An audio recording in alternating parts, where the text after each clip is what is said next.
നമസ്തേ. പുത്തൻപുലരിയിലേക്ക് എല്ലാ പ്രേക്ഷകർക്കും സ്വാഗതം. നല്ലൊരു ദിവസം ആശംസിക്കുകയാണ്. പക്ഷേ സംസ്ഥാനത്ത് വ്യാപകമായി മഴയാണ്. തിരുവനന്തപുരത്തും കാസർഗോഡും കോഴിക്കോടും ഇടുക്കിയിലുമെല്ലാം മഴ ശക്തമായിക്കൊണ്ടിരിക്കുന്നു. മാത്രമല്ല തിരുവനന്തപുരത്ത് വൻ നാശനഷ്ടങ്ങളും റിപ്പോർട്ട് ചെയ്യുന്ന സാഹചര്യമുണ്ട്. ഈ മണിക്കൂറിലെ വളരെ പ്രധാനപ്പെട്ട തലക്കെട്ടുകൾ നോക്കി വരാം. ആദ്യം തുള്ളി തോരാതെ പെരുമഴ. തെക്കൻ ജില്ലകളിൽ അടുത്ത 3 മണിക്കൂർ കനത്ത് പെയ്തേക്കും. എറണാകുളത്തും കോട്ടയത്തും ഇടുക്കിയിലും തൃശൂരിലും റെഡ് അലർട്ട്. 5 ജില്ലകളിൽ ഓറഞ്ച് മുന്നറിയിപ്പ്. ശക്തമായ കാറ്റിനും കടലാക്രമണത്തിനും സാധ്യത.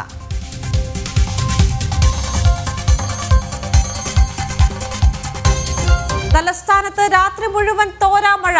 മരങ്ങൾ കടപുഴകി, വീടുകൾക്ക് കേടുപാടുകൾ. വെള്ളക്കെട്ടിൽ വലഞ്ഞ നഗരം. വിനോദസഞ്ചാര കേന്ദ്രങ്ങൾ അടച്ചു. വടക്കൻ കേരളത്തിൽ ക്വാറികളുടെ പ്രവർത്തനത്തിന് വിലക്ക്.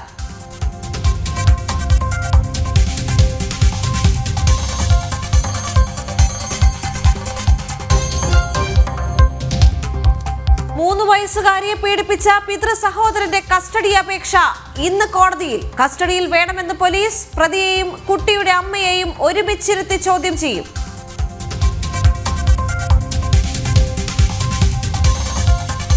ബത്തേരി ടൗണിൽ വീണ്ടും പുലി. കണ്ടത് പാട്ടവയൽ സ്കൂൾ റോഡിന് സമീപം. ദൃശ്യങ്ങൾ പുറത്ത്. മലപ്പുറം കാളിക്കാവിലെ നരഭോജി കടുവയ്ക്കായി തിരച്ചിൽ തുടരും.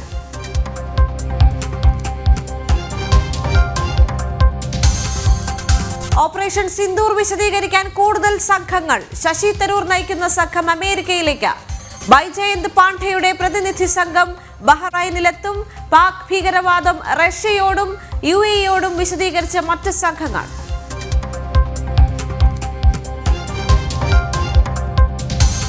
ഹാർവാർഡിൽ വിദേശ വിദ്യാർത്ഥികൾക്ക് തുടരാം. പ്രവേശന വിലക്ക് ഏർപ്പെടുത്താനുള്ള ഭരണകൂട നടപടിക്ക് സ്റ്റേ. വിലക്ക് മരവിപ്പിക്കൽ ഈ മാസം 29 വരെ.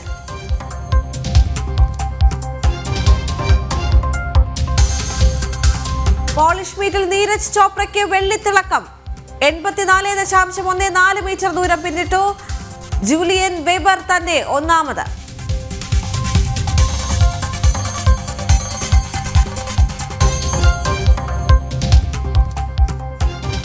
റിപ്പോർട്ടുകളിലേക്ക് എത്തുമ്പോൾ സംസ്ഥാനത്ത് ശക്തമായ മഴയാണ്. തിരുവനന്തപുരത്ത് ശക്തമായ കാറ്റിലും മഴയിലും വൻ നാശനഷ്ടം സംഭവിച്ചു.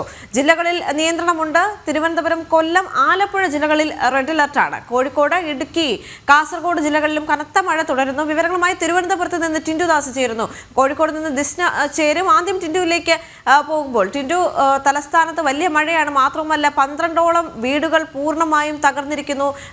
കഴിഞ്ഞ രാത്രിയിലും മഴയിൽ മാത്രമല്ല 30ഓളം വീടുകൾക്ക് കനത്ത നാശനഷ്ടവും സംഭവിച്ചു എന്നാണ് അറിയാൻ സാധിക്കുന്നത്. എന്താണ് ഇപ്പോൾ തലസ്ഥാനത്തെ സ്ഥിതി?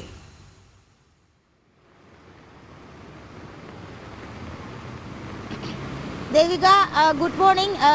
സംസ്ഥാനത്ത് അതിതീവ്ര മഴയ്ക്കാണ് മുന്നറിയിപ്പ് നൽകിയിട്ടുള്ളത്. 27-ാം തീയതിയോടുകൂടി കാലവർഷം എത്തുമെന്നൊരു പ്രവചനമുണ്ടെങ്കിലും നേരത്തെ തന്നെ മഴ ലഭിക്കുന്ന ഒരു സാഹചര്യമാണുള്ളത്. തിരുവനന്തപുരം, കൊല്ലം, പത്തനംതിട്ട ജില്ലകൾക്ക് റെഡ് അലർട്ട് പ്രഖ്യാപിച്ചിട്ടുണ്ട്. മറ്റ് തുടർന്ന് വരുന്ന 5 ജില്ലകൾക്ക് ഓറഞ്ച് അലർട്ട് പ്രഖ്യാപിച്ചിട്ടുണ്ട്. കഴിഞ്ഞ ദിവസം അർദ്ധരാത്രിയിൽ പെയ്ത മഴയിൽ തലസ്ഥാനത്ത് തിരുവനന്തപുരത്ത് വലിയ രീതിയിലുള്ള നാശനഷ്ടമാണ് സംഭവിച്ചിട്ടുള്ളത്. 12ഓളം വീടുകൾക്ക് നാശനഷ്ടം സംഭവിച്ചിട്ടുണ്ട്. അതോടൊപ്പം തന്നെ 100-ലധികം മരങ്ങൾ കടപുഴുകി വീഴുകയും മരങ്ങൾ ഒടിഞ്ഞു വീഴുകയൊക്കെ ചെയ്ത് നാശനഷ്ടങ്ങൾ സംഭവിച്ചിട്ടുണ്ട്. കാറുകളുടെയും വാഹനങ്ങളുടെയും മുകളിലേക്ക് മരങ്ങൾ ഒടിഞ്ഞു വീണ നാശനഷ്ടങ്ങൾ സംഭവിച്ചിട്ടുണ്ട്. ഇന്നലെ തന്നെ തിരുവനന്തപുരം നഗരത്തിനകത്ത് ഫയർഫോഴ്സ് ഡിപ്പാർട്ട്മെന്റ് അല്ലെങ്കിൽ ഫയർഫോഴ്സിന്റെ വിവിധ സെന്ററുകളിൽ 100-ലധികം കോളുകളാണ് ഇത്തരത്തിൽ മരം ഒടിഞ്ഞു വീഴുന്നത്. അതോടൊപ്പം തന്നെ മറ്റു നാശനഷ്ടങ്ങൾക്ക് പരിഹാരമായിട്ടുള്ള വന്നിട്ടുള്ള കോളുകൾ. വരുന്ന 3 മണിക്കൂറുകളിൽ കാലാവസ്ഥ, ദിനാന്തരീക്ഷ വ്യവസ്ഥ മാറി മറിയാനുള്ള സാഹചര്യം കാണുന്നത്. സംസ്ഥാനത്ത് അതിതീവ്രമായിട്ടുള്ള മഴയ്ക്കാണ് മുന്നറിയിപ്പ് നൽകിയിട്ടുള്ളത്.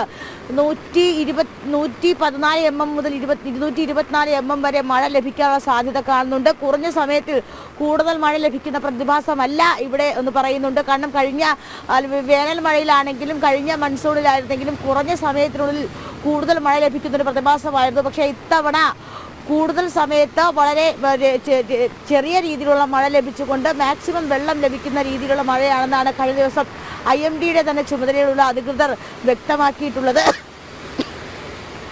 അടുത്ത 3 മണിക്കൂറിൽ ദിനാന്തരീക്ഷ വ്യവസ്ഥയിൽ മാറ്റം വരാനുള്ള സാധ്യതയുണ്ട്. നിലവിലിപ്പോൾ തിരുവനന്തപുരം, കൊല്ലം, പത്തനംതിട്ട ജില്ലകൾക്കാണ് റെഡ് അലേർട്ട് പ്രഖ്യാപിച്ചിട്ടുള്ളത്. ഈ റെഡ് അലേർട്ട് അടുത്ത 3 മണിക്കൂറിൽ മാറി വരാനുമുള്ള സാധ്യതയെ മുന്നിൽ കാണുന്നുണ്ട്. കൂടാതെ തന്നെ ന്യൂനമർദ്ദ സാധ്യതകളൊന്നും മുന്നിൽ കാണുന്നില്ല. അതുകൊണ്ട് തന്നെ മൺസൂൺ കേരള തീരത്തേക്ക് എത്തിയിട്ടുണ്ട്, അല്ലെങ്കിൽ കേരളത്തിൽ മൺസൂൺ എത്തിയിട്ടുണ്ട് നമുക്ക് ഈ ഘട്ടത്തിൽ മനസ്സിലാക്കാൻ സാധിക്കുന്നതാണ്. വലിയ രീതിയിലുള്ള നാശനഷ്ടങ്ങൾ തിരുവനന്തപുരം ജില്ലയെ സംബന്ധിച്ചിടത്തോളം സംഭവിച്ചിട്ടുണ്ട്. കഴിഞ്ഞ ദിവസം മെഡിക്കൽ കോളേജ് ആശുപത്രിയിൽ മരച്ചില്ല ഒടിഞ്ഞ് വീണ് കൊല്ലം സ്വദേശിക്ക് ഗുരുതരമായ പരിക്ക് പറ്റി. അദ്ദേഹം ഇപ്പോൾ അതിതീവ്ര പരിചരണ വിഭാഗത്തിൽ ചികിത്സയിലാണ്.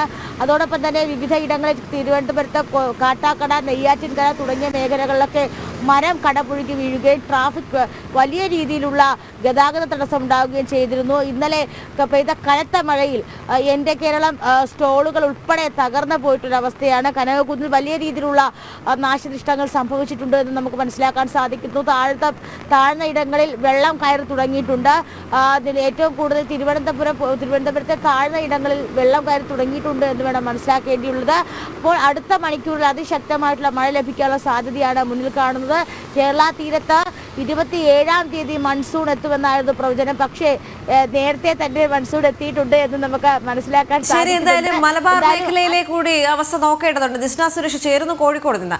ദിസ്ന, ഇപ്പോൾ കാസർഗോഡും കോഴിക്കോടും കനത്ത മഴ പെയ്യുന്നു. ഇടുക്കിയിലെ സാഹചര്യവും മറ്റൊന്നല്ല. ഇടുക്കിയിൽ വളരെ ജാഗ്രതാ നിർദ്ദേശങ്ങൾ കൂടുതലായി നൽകിയിരിക്കുന്നു എന്ന് മനസ്സിലാക്കാൻ സാധിക്കുന്നുണ്ട്. ഇപ്പോൾ കോഴിക്കോടത്തെ അവസ്ഥ എന്താണ്? കാരണം കാസർഗോഡ് അടക്കം വിനോദസഞ്ചാര കേന്ദ്രങ്ങൾ അടച്ചിരിക്കുകയാണ്.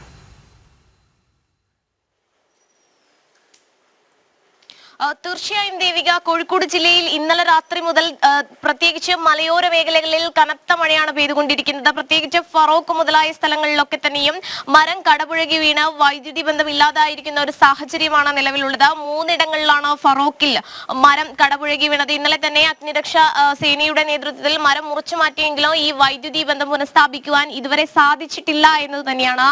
കൂടാതെ ജില്ലയിലെ വിവിധ കേന്ദ്രങ്ങളിലൊക്കെ തന്നെയും നിർദ്ദേശം നൽകിയിട്ടുണ്ട്. പ്രത്യേകിച്ച് ജില്ലയിലെ ക്വാറികളുടെ പ്രവർത്തനം ഇന്നലെ തന്നെ കളക്ടർ നിരോധിച്ചിരുന്നു. കൂടാതെ ബീച്ചുകൾ ഉൾപ്പെടെയുള്ള, നമുക്കറിയാം കോഴിക്കോട് ബീച്ച് ഉൾപ്പെടെയുള്ള തീരങ്ങളിൽ ഇറങ്ങരുത് എന്നൊരു പ്രഖ്യാപനവും കളക്ടറുടെ ഭാഗത്തു നിന്നുണ്ടായിട്ടുണ്ട്. എന്തായാലും തീരദേശ മേഖലയിലുള്ളവർ ജാഗ്രത പുലർത്തണം എന്നൊരു കാര്യം തന്നെയാണ് പറഞ്ഞിരിക്കുന്നത്. ചെറുവാടിയിൽ ഇന്നലെ മിന്നൽ ചുഴലി ഉണ്ടായി എന്നൊരു റിപ്പോർട്ടും നമുക്ക് നിലവിൽ വന്നിട്ടുണ്ടോ. അതുമായി ബന്ധപ്പെട്ട് നാശനഷ്ടം ഒന്നും തന്നെ ഉണ്ടായിട്ടില്ല എന്നത് തന്നെയാണ് കണക്കുകൾ പറയുന്നത്. കാസർഗോഡും കനത്ത മഴയാണ് ഉണ്ടായിട്ടുള്ളത്. നമുക്കറിയാം കഴിഞ്ഞ ദിവസമാണ് കോഴിക്കോട് 2 മത്സ്യബന്ധന തൊഴിലാളികളിൽ ഒരു മത്സ്യബന്ധന തൊഴിലാളി കടലിൽ മുങ്ങി മരിക്കുന്ന ഒരു സാഹചര്യം ഉണ്ടായി. അത്തരത്തിൽ തീരദേശ മേഖലയിൽ കനത്ത ജാഗ്രതയാണ് പാലിക്കണമെന്ന് നിർദ്ദേശം നൽകിയിരിക്കുന്നു. പ്രത്യേകിച്ച് പുതിയാപ്പ, വെള്ളാപ്പ തുടങ്ങിയ ഹാർബറിലൊക്കെ തന്നെയും വലിയ രീതിയിലുള്ള ജാഗ്രതാ നിർദ്ദേശമാണ് നിലവിൽ നൽകിയിരിക്കുന്നത്. കാസർഗോഡ് ജില്ലയിൽ വിവിധ ഇടങ്ങളിൽ ഉദുമ തുടങ്ങിയ സ്ഥലങ്ങളിലൊക്കെ തന്നെയും അതിശക്തമായ മഴയാണ് പെയ്തുകൊണ്ടിരിക്കുന്നത് എന്നൊരു വിവരം തന്നെയാണ് നിലവിൽ നമുക്ക് ലഭ്യമായിട്ടുള്ളത്. വരുന്ന മണിക്കൂറുകളിൽ മഴ ശക്തമാവുമെന്ന ഒരു കാര്യം തന്നെയാണ് കാലാവസ്ഥാ നിരീക്ഷണ കേന്ദ്രം അറിയിച്ചിരിക്കുന്നത്. അതുകൊണ്ട് തന്നെ ഈ കോഴിക്കോട് ജില്ലയിലെ മറ്റൊരു സവിശേഷത എന്ന് പറയുമ്പോൾ മഴ പെയ്യുമ്പോൾ വെള്ളക്കെട്ടുകൾ, അതായത് വെള്ളം കൃത്യമായി ഒഴുക്കി വിടുവാനുള്ള ഒരു സംവിധാനം ഇല്ലാത്തത് കൊണ്ട് നഗരങ്ങളുടെ വിവിധ ഭാഗങ്ങളിൽ വെള്ളക്കെട്ടുകൾ ക്രമാതീതമായി ഉയരുന്ന ഒരു സാഹചര്യമുണ്ട്. അത്തരത്തിൽ ടൗണുകളിലൊക്കെ തന്നെയും വെള്ളം കയറുന്ന ഒരു സാഹചര്യത്തിലാണ് നിലവിലുള്ളത് ദേവിക.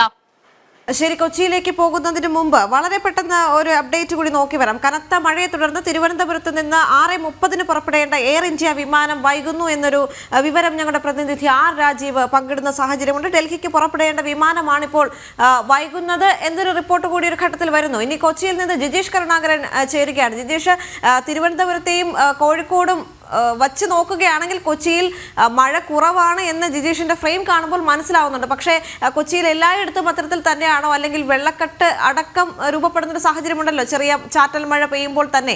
ഇത്തവണ എന്താണ് കൊച്ചിയിലെ സാഹചര്യം? നിലവിൽ അവിടെ മഴ ശക്തമാണോ? ദേവിക പറഞ്ഞതുപോലെ തന്നെ ഒരു കനത്ത മഴയായിരുന്നു പ്രവചിക്കപ്പെട്ടത്. അതുതന്നെയാണ് ഏറ്റവും ഒടുവിൽ ആവർത്തിച്ച് തന്നെ കാലാവസ്ഥാ നിരീക്ഷണ കേന്ദ്രം നൽകുന്ന മുന്നറിയിപ്പിലും എറണാകുളം ജില്ല ഉൾപ്പെട്ടിരിക്കുന്നു. തീവ്ര മഴയ്ക്ക് സാധ്യതയുള്ള ജില്ലകളിൽ ഒന്ന് എറണാകുളമാണ്. ഒപ്പം തന്നെ തൊട്ട് അയൽ ജില്ലകളായ തൃശ്ശൂരും കോട്ടയവും എല്ലാം അതിതീവ്ര മഴയ്ക്ക് സാധ്യതയുണ്ട് എന്ന ഒരു മുന്നറിയിപ്പാണുള്ളത്. എന്നാൽ നിലവിൽ കനത്ത മഴ എവിടെയും പെയ്യുന്നില്ല എന്ന് തന്നെയാണ് ഉള്ളത്. കാരണം ഇന്നലെയെല്ലാം തുടർച്ചയായ മഴയാണ്. അത് പല മേഖലകളിലും കിഴക്കൻ മേഖലകളെ കാര്യമായി തന്നെ ബാധിച്ചിരുന്നു. കാര്യമായ നാശനഷ്ടങ്ങൾ എവിടെ നിന്നും റിപ്പോർട്ട് ചെയ്തിട്ടില്ല. സാധാരണ നിലയിൽ വെള്ളം കയറുന്ന ചില മേഖലകളിൽ അടക്കമുണ്ട്. ആ മേഖലകളിൽ ഇനി മഴ കനക്കുന്ന സമയങ്ങളിലായിരിക്കും അവിടെ വലിയൊരു ദുരിതത്തിലേക്ക് പോവുക. കിഴക്കൻ മേഖലകളിൽ കനത്ത മഴ, മലയോര മേഖലകളിൽ കനത്ത മഴയായിരുന്നു ഇന്നലെ രാത്രി മുതൽ. നഗരപ്രദേശങ്ങളിലും മഴ തന്നെയായിരുന്നു. 12 മണിയോടെ ആരംഭിച്ച മഴ മണിക്കൂറുകൾ തോരാതെ പെയ്തു. ആ മഴയാണ് പിന്നീട് ഇപ്പോൾ ഈ നിലയിൽ അല്പം മാറി നിൽക്കുന്നത്, ശമനമുണ്ടായിരിക്കുന്നത്. ഒപ്പം ജില്ലാ ഭരണകൂടം ഇതുമായി ബന്ധപ്പെട്ട് എല്ലാ മുൻകരുതലുകളും സ്വീകരിച്ചിട്ടുണ്ട് എന്നാണ് അവർ വ്യക്തമാക്കുന്നത്. കാരണം കനത്ത മഴയിൽ വെള്ളക്കെട്ടിലാകുന്ന നിരവധി പ്രദേശങ്ങൾ, അത് നഗരപ്രദേശങ്ങളിലാണെങ്കിലും ഒപ്പം തന്നെ സമീപ പ്രദേശങ്ങളിലാണെങ്കിലും എല്ലാം തന്നെയുണ്ട്. ആ ഭാഗങ്ങളിലെല്ലാം ഒരു മുൻകരുതൽ എന്ന നിലയിലുള്ള പ്രവർത്തനങ്ങൾ ചെയ്തിട്ടുണ്ട് എന്നാണ് അവർ വ്യക്തമാക്കുന്നത്. മാത്രമല്ല മഴക്കാല പൂർവ്വ ശുചീകരണ പ്രവർത്തനങ്ങളുടെ അഭാവം എല്ലാ തവണയും എറണാകുളം ജില്ലയെ സംബന്ധിച്ചും കൊച്ചി നഗരത്തെ സംബന്ധിച്ചും എല്ലാം തന്നെ വെള്ളക്കെട്ടിലാക്കുന്ന ഒരു സ്ഥിതിവിശേഷം ഉണ്ടായിരുന്നു. ഇത്തവണയും അതിന് കാര്യമായ മാറ്റം ഉണ്ടായിട്ടില്ല. മഴക്കാല പൂർവ്വ ശുചീകരണങ്ങൾ കൃത്യമായി പൂർത്തിയാക്കുന്നതിൽ വീഴ്ചകൾ ഇത്തവണയും ഉണ്ടായിട്ടുണ്ട്. അതുകൊണ്ട് തന്നെ ഈ പറയുന്ന വിധം മഴ തുടരുകയാണ് എങ്കിൽ, തീവ്ര മഴയാണ് എറണാകുളം ജില്ലയിലും ഇന്ന് മുതൽ തുടർന്നുള്ള ദിവസങ്ങളിൽ പെയ്യുന്നത് എങ്കിൽ അത് കനത്ത വെള്ളക്കെട്ടിലേക്കായിരിക്കും നയിക്കുക എന്ന് തന്നെയാണ് വ്യക്തമാകുന്നത്. അത് പരിഹരിക്കാനുള്ള ശ്രമങ്ങൾ ഒന്നും തന്നെ ഉണ്ടായിട്ടില്ല. എവിടെ നിന്നും വലിയ അനിഷ്ട സംഭവങ്ങൾ ഒന്നും തന്നെ ഇതുവരെ റിപ്പോർട്ട് ചെയ്യപ്പെട്ടിട്ടില്ല. കനത്ത മഴ ഈ ഒരു ഘട്ടത്തിലും തുടരുന്ന പ്രദേശങ്ങൾ ഇല്ല. എന്നാൽ ഇന്നലെ പെയ്ത മഴയിൽ പല ഭാഗങ്ങളിലും കിഴക്കൻ മേഖലകളിൽ വെള്ളം ചില ഭാഗങ്ങളിൽ കയറി, അത് പിന്നീട് ഇറങ്ങിപ്പോവുകയും ചെയ്തു. അവിടങ്ങളിൽ ആ പ്രദേശങ്ങളിലെല്ലാം മൂവാറ്റുപുഴയിലാണെങ്കിലും കോതമംഗലത്താണെങ്കിലും എല്ലാം തന്നെ മഴ കനത്ത് തന്നെ തുടരും എന്ന ഒരു പ്രവചനം, അല്ലെങ്കിൽ ആ ഭാഗങ്ങളിൽ കനത്ത മഴയ്ക്ക് തന്നെയാണ് ഇപ്പോഴും സാധ്യതയുള്ളത്. നഗരപ്രദേശങ്ങളിലും തീവ്ര മഴയ്ക്കുള്ള സാധ്യതയുണ്ട് എന്ന് കാലാവസ്ഥാ നിരീക്ഷണ കേന്ദ്രം മുന്നറിയിപ്പ് നൽകുന്നു. ഇടുക്കിയിലടക്കം മഴ ശക്തമായി തന്നെ തുടരുന്ന ഒരു പശ്ചാത്തലം ഉണ്ടായാൽ അത് ഭീതികരമായ ഒരു അവസ്ഥ തന്നെയായിരിക്കും സൃഷ്ടിക്കുക. അതുമായി ബന്ധപ്പെട്ട് കൃത്യമായി തന്നെയുള്ള മുൻകരുതലുകൾ എല്ലാം സ്വീകരിച്ചിട്ടുണ്ട്. അല്ലെങ്കിൽ തുടർച്ചയായി പെയ്യുന്ന മഴ അത് പരിഹരിക്കാനോ അല്ലെങ്കിൽ കഴിഞ്ഞ രാത്രിയിൽ കൊച്ചിയിൽ വളരെ വലിയ രീതിയിലുള്ള മഴ ഉണ്ടായിട്ടുണ്ടെന്നുള്ള കാര്യത്തിൽ സംശയമില്ല. പക്ഷേ ഇപ്പോൾ കൊച്ചിയിൽ ഒരു ആശ്വാസമാണ്, കാരണം മഴ മാറി നിൽക്കുന്ന ഒരു സാഹചര്യം. ടിൻഡു, എനിക്ക് തോന്നുന്നു അവിടെയുള്ള ജനങ്ങളുടെ പ്രതികരണങ്ങളിലേക്ക് കൂടി നമുക്ക് കടക്കാമെന്ന് തോന്നുന്നു. കാരണം മഴ എന്ന് പറയുമ്പോൾ നമ്മളെ സംബന്ധിച്ചിടത്തോളം വളരെ പോസിറ്റീവായി കാണുന്ന ഒന്നാണ്. പക്ഷേ അതിനൊരു മറുവശം കൂടിയുണ്ട്. കാരണം നമ്മളെല്ലാവരും വീടുകളിൽ ഇരുന്ന് മഴ ആസ്വദിക്കുന്ന സമയത്ത് ചിലരെങ്കിലും മഴ കാരണം ബുദ്ധിമുട്ടുന്ന ഒരു സാഹചര്യമുണ്ട്. ഇന്ന് തന്നെ നമുക്കറിയാം 30ഓളം വീടുകൾ ഭാഗികമായി തകർന്നു, 12 വീടുകൾ പൂർണ്ണമായും തകർന്ന സാഹചര്യമുണ്ട്. വളരെ ജാഗ്രതാപൂർവ്വം ഇനി വരുന്ന മണിക്കൂറുകളിൽ നമ്മളുടെ ജനങ്ങൾ മുന്നോട്ട് പോകണമെന്ന് കേന്ദ്ര കാലാവസ്ഥാ നിരീക്ഷണ കേന്ദ്രം അടക്കം മുന്നറിയിപ്പ് തരുന്നുണ്ട്. ഈ ഒരു ഘട്ടത്തിൽ അവിടെ പ്രത്യേകിച്ച് റോഡ് സൈഡുകളിൽ നിരവധി പേർ ഉണ്ടാകും. കാരണം സ്കൂളുകളിലേക്ക് പോകാൻ കുട്ടികൾക്ക് സമയമായിട്ടില്ല, പക്ഷേ ജോലിക്ക് പോകുന്നവരുണ്ട്, അതിനുവേണ്ടി ബുദ്ധിമുട്ടുന്നവരുണ്ട്. മഴ എന്ന് പറയുമ്പോൾ നമുക്കറിയാം അതിൻ്റെ ഒരു സൗന്ദര്യം മാത്രമല്ല, വളരെ വലിയ രീതിയിലുള്ള ദുരിതങ്ങൾ കൂടി മഴയ്ക്ക് നൽകാൻ സാധിക്കും. ആ ഒരു പ്രതികരണങ്ങളിലേക്ക് കൂടി നമുക്ക് കടക്കാമെന്ന് തോന്നുന്നു.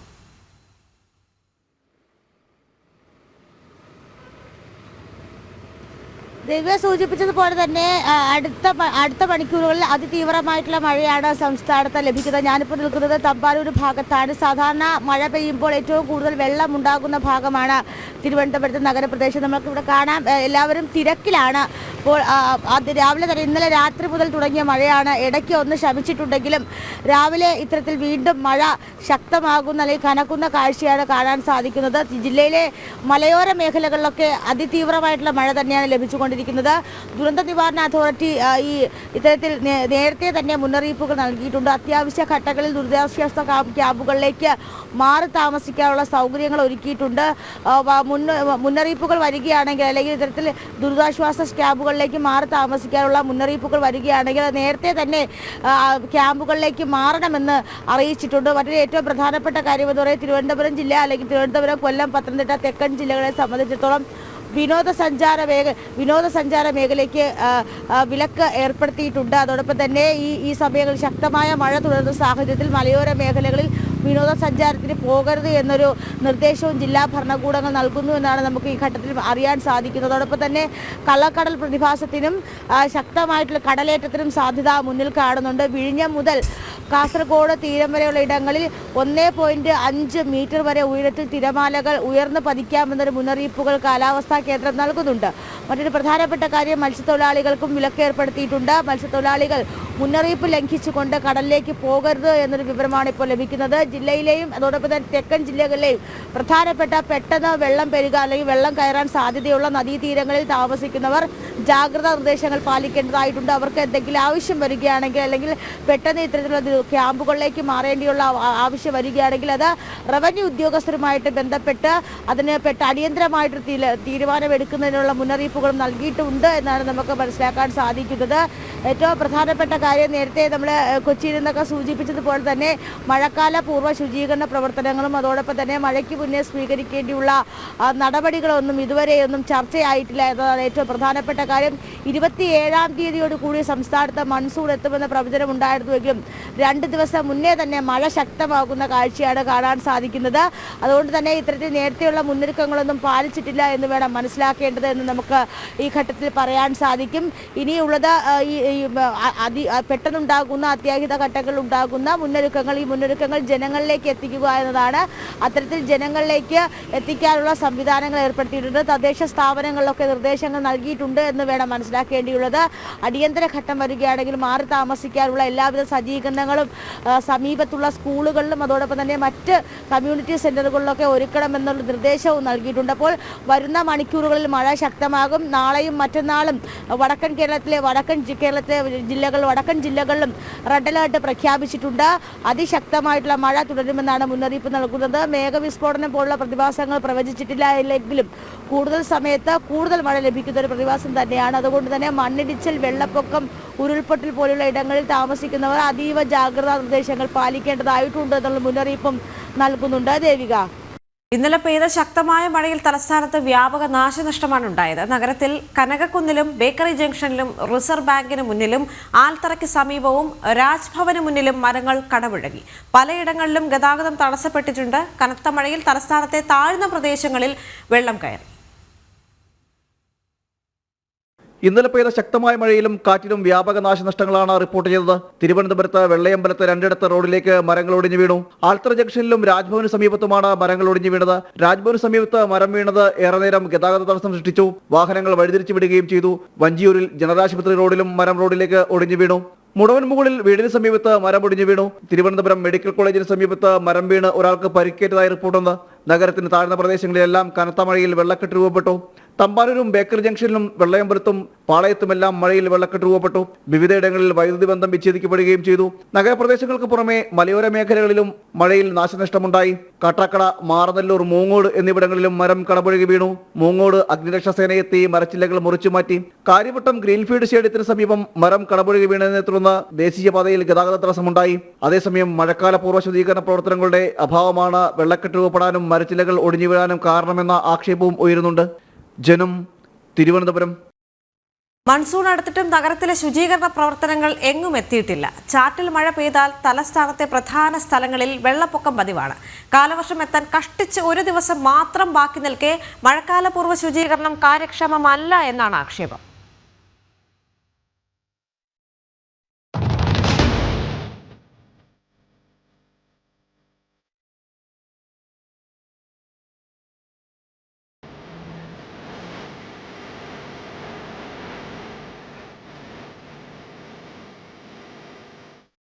കാലവർഷമെത്താൻ 1 ദിവസം മാത്രം ബാക്കി നിൽക്കെ പതിവ് തട്ടിക്കൂട്ടുമായി നഗരത്തിലെ മഴക്കാല പൂർവ്വ ശുചീകരണം. മഴക്കാല പൂർവ്വ ശുചീകരണം എന്നാണ് പറയപ്പെടുന്നത്. പക്ഷേ മഴക്കാലത്താണ് ഇവിടെ തിരുവനന്തപുരം നഗരസഭയിലെ എല്ലാ വാർഡുകളിലും ശുചീകരണ പ്രവർത്തനങ്ങൾക്കായി ഫണ്ട് അനുവദിക്കുന്നതും അതുപോലെ തന്നെ ശുചീകരണ പ്രവർത്തനങ്ങൾ നടക്കുന്നത് മഴക്കാലത്താണ്. മഴക്കാലത്ത് ഈ ഓടകളെല്ലാം തന്നെ കോരി ഓടകളുടെ വേസ്റ്റ് എല്ലാം കോടിയിൽ ഓടി വെക്കുമ്പോൾ ഈ വേസ്റ്റുകളെല്ലാം തന്നെ ഓടയിലോട്ട് പോയി വീണ് ഒരുപാട് വിഷയങ്ങൾ ഉണ്ടാക്കുന്ന സാഹചര്യമാണ്. ഇറിഗേഷൻ്റെ ആയാലും മേജർ ഇറിഗേഷൻ, മൈനർ ഇറിഗേഷൻ ഓടകളൊന്നും തന്നെ ഇതുവരെ വൃത്തിയാക്കാറുമില്ല. അതിനുള്ള നടപടി തിരുവനന്തപുരം നഗരസഭയുടെ ഭാഗത്ത് നാളിതുവരെ ഉണ്ടായിട്ടുമില്ല. പല ആവർത്തി MLA-മാരുടെ മീറ്റിംഗിലായാലും അതുപോലെ കൗൺസിലർമാർ, നഗരസഭയുടെ കൗൺസിലായാലും ഒക്കെ തന്നെ നഗരസഭയുടെ 100 കൗൺസിലർമാരും ഈ ആവശ്യങ്ങൾ ഉന്നയിച്ചാൽ പോലും യാതൊരുവിധ നടപടികൾ ഇറിഗേഷന്റെ ഭാഗത്തു നിന്നൊക്കെ തന്നെ എടുക്കുന്നത് നഗരസഭ മുൻകൈ എടുക്കാറില്ല. നീക്കുന്ന മാലിന്യങ്ങൾ നിക്ഷേപിക്കാനുള്ള സ്ഥലപരിധി നഗരസഭയ്ക്ക് വെല്ലുവിളിയാണ്.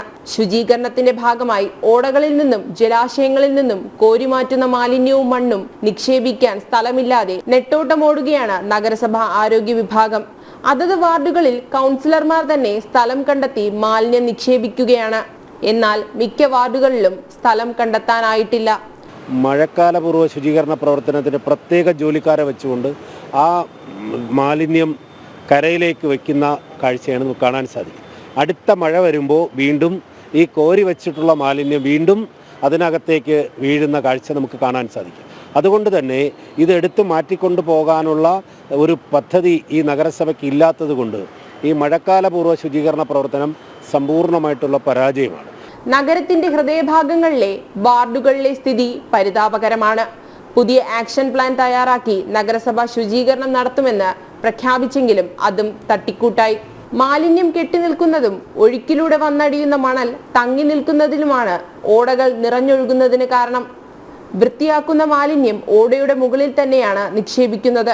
ഇത് കഴിഞ്ഞ ദിവസങ്ങളിലെ മഴയത്ത് വീണ്ടും ഒലിച്ച് ഓടകളിൽ ഇറങ്ങുന്ന അവസ്ഥയാണ്. ജനം, തിരുവനന്തപുരം. മുംബൈ ഭീകരാക്രമണത്തിന്റെ മുറിവുണങ്ങും മുൻപ് പാകിസ്ഥാന് കോടിക്കണക്കിന് രൂപയുടെ ധനസഹായം നൽകിയ UPA സർക്കാരിന്റെ നടപടി വീണ്ടും ചർച്ചയാകുന്നു. $25 മില്യൺ വെള്ളപ്പൊക്ക ദുരിതാശ്വാസമാണ് നൽകിയത്. 174 പേർ മരിക്കുകയും 300ഓളം പേർക്ക് പരിക്കേൽക്കുകയും ചെയ്ത ഭീകരാക്രമണം നടന്ന് 2 വർഷത്തിന് ശേഷമാണ് ഈ ധനസഹായം നൽകിയിരിക്കുന്നത്. അന്ന് അജ്മൽ കസബിനെ തൂക്കിലേറ്റിയിട്ടില്ല. പാകിസ്ഥാന്റെ പങ്കു പകൽ പോലെ വ്യക്തമായിട്ടും പാകിസ്ഥാനെ സഹായിച്ച കോൺഗ്രസ് സർക്കാരിന്റെ നടപടി ഇപ്പോൾ വീണ്ടും ചർച്ചയാവുകയാണ്.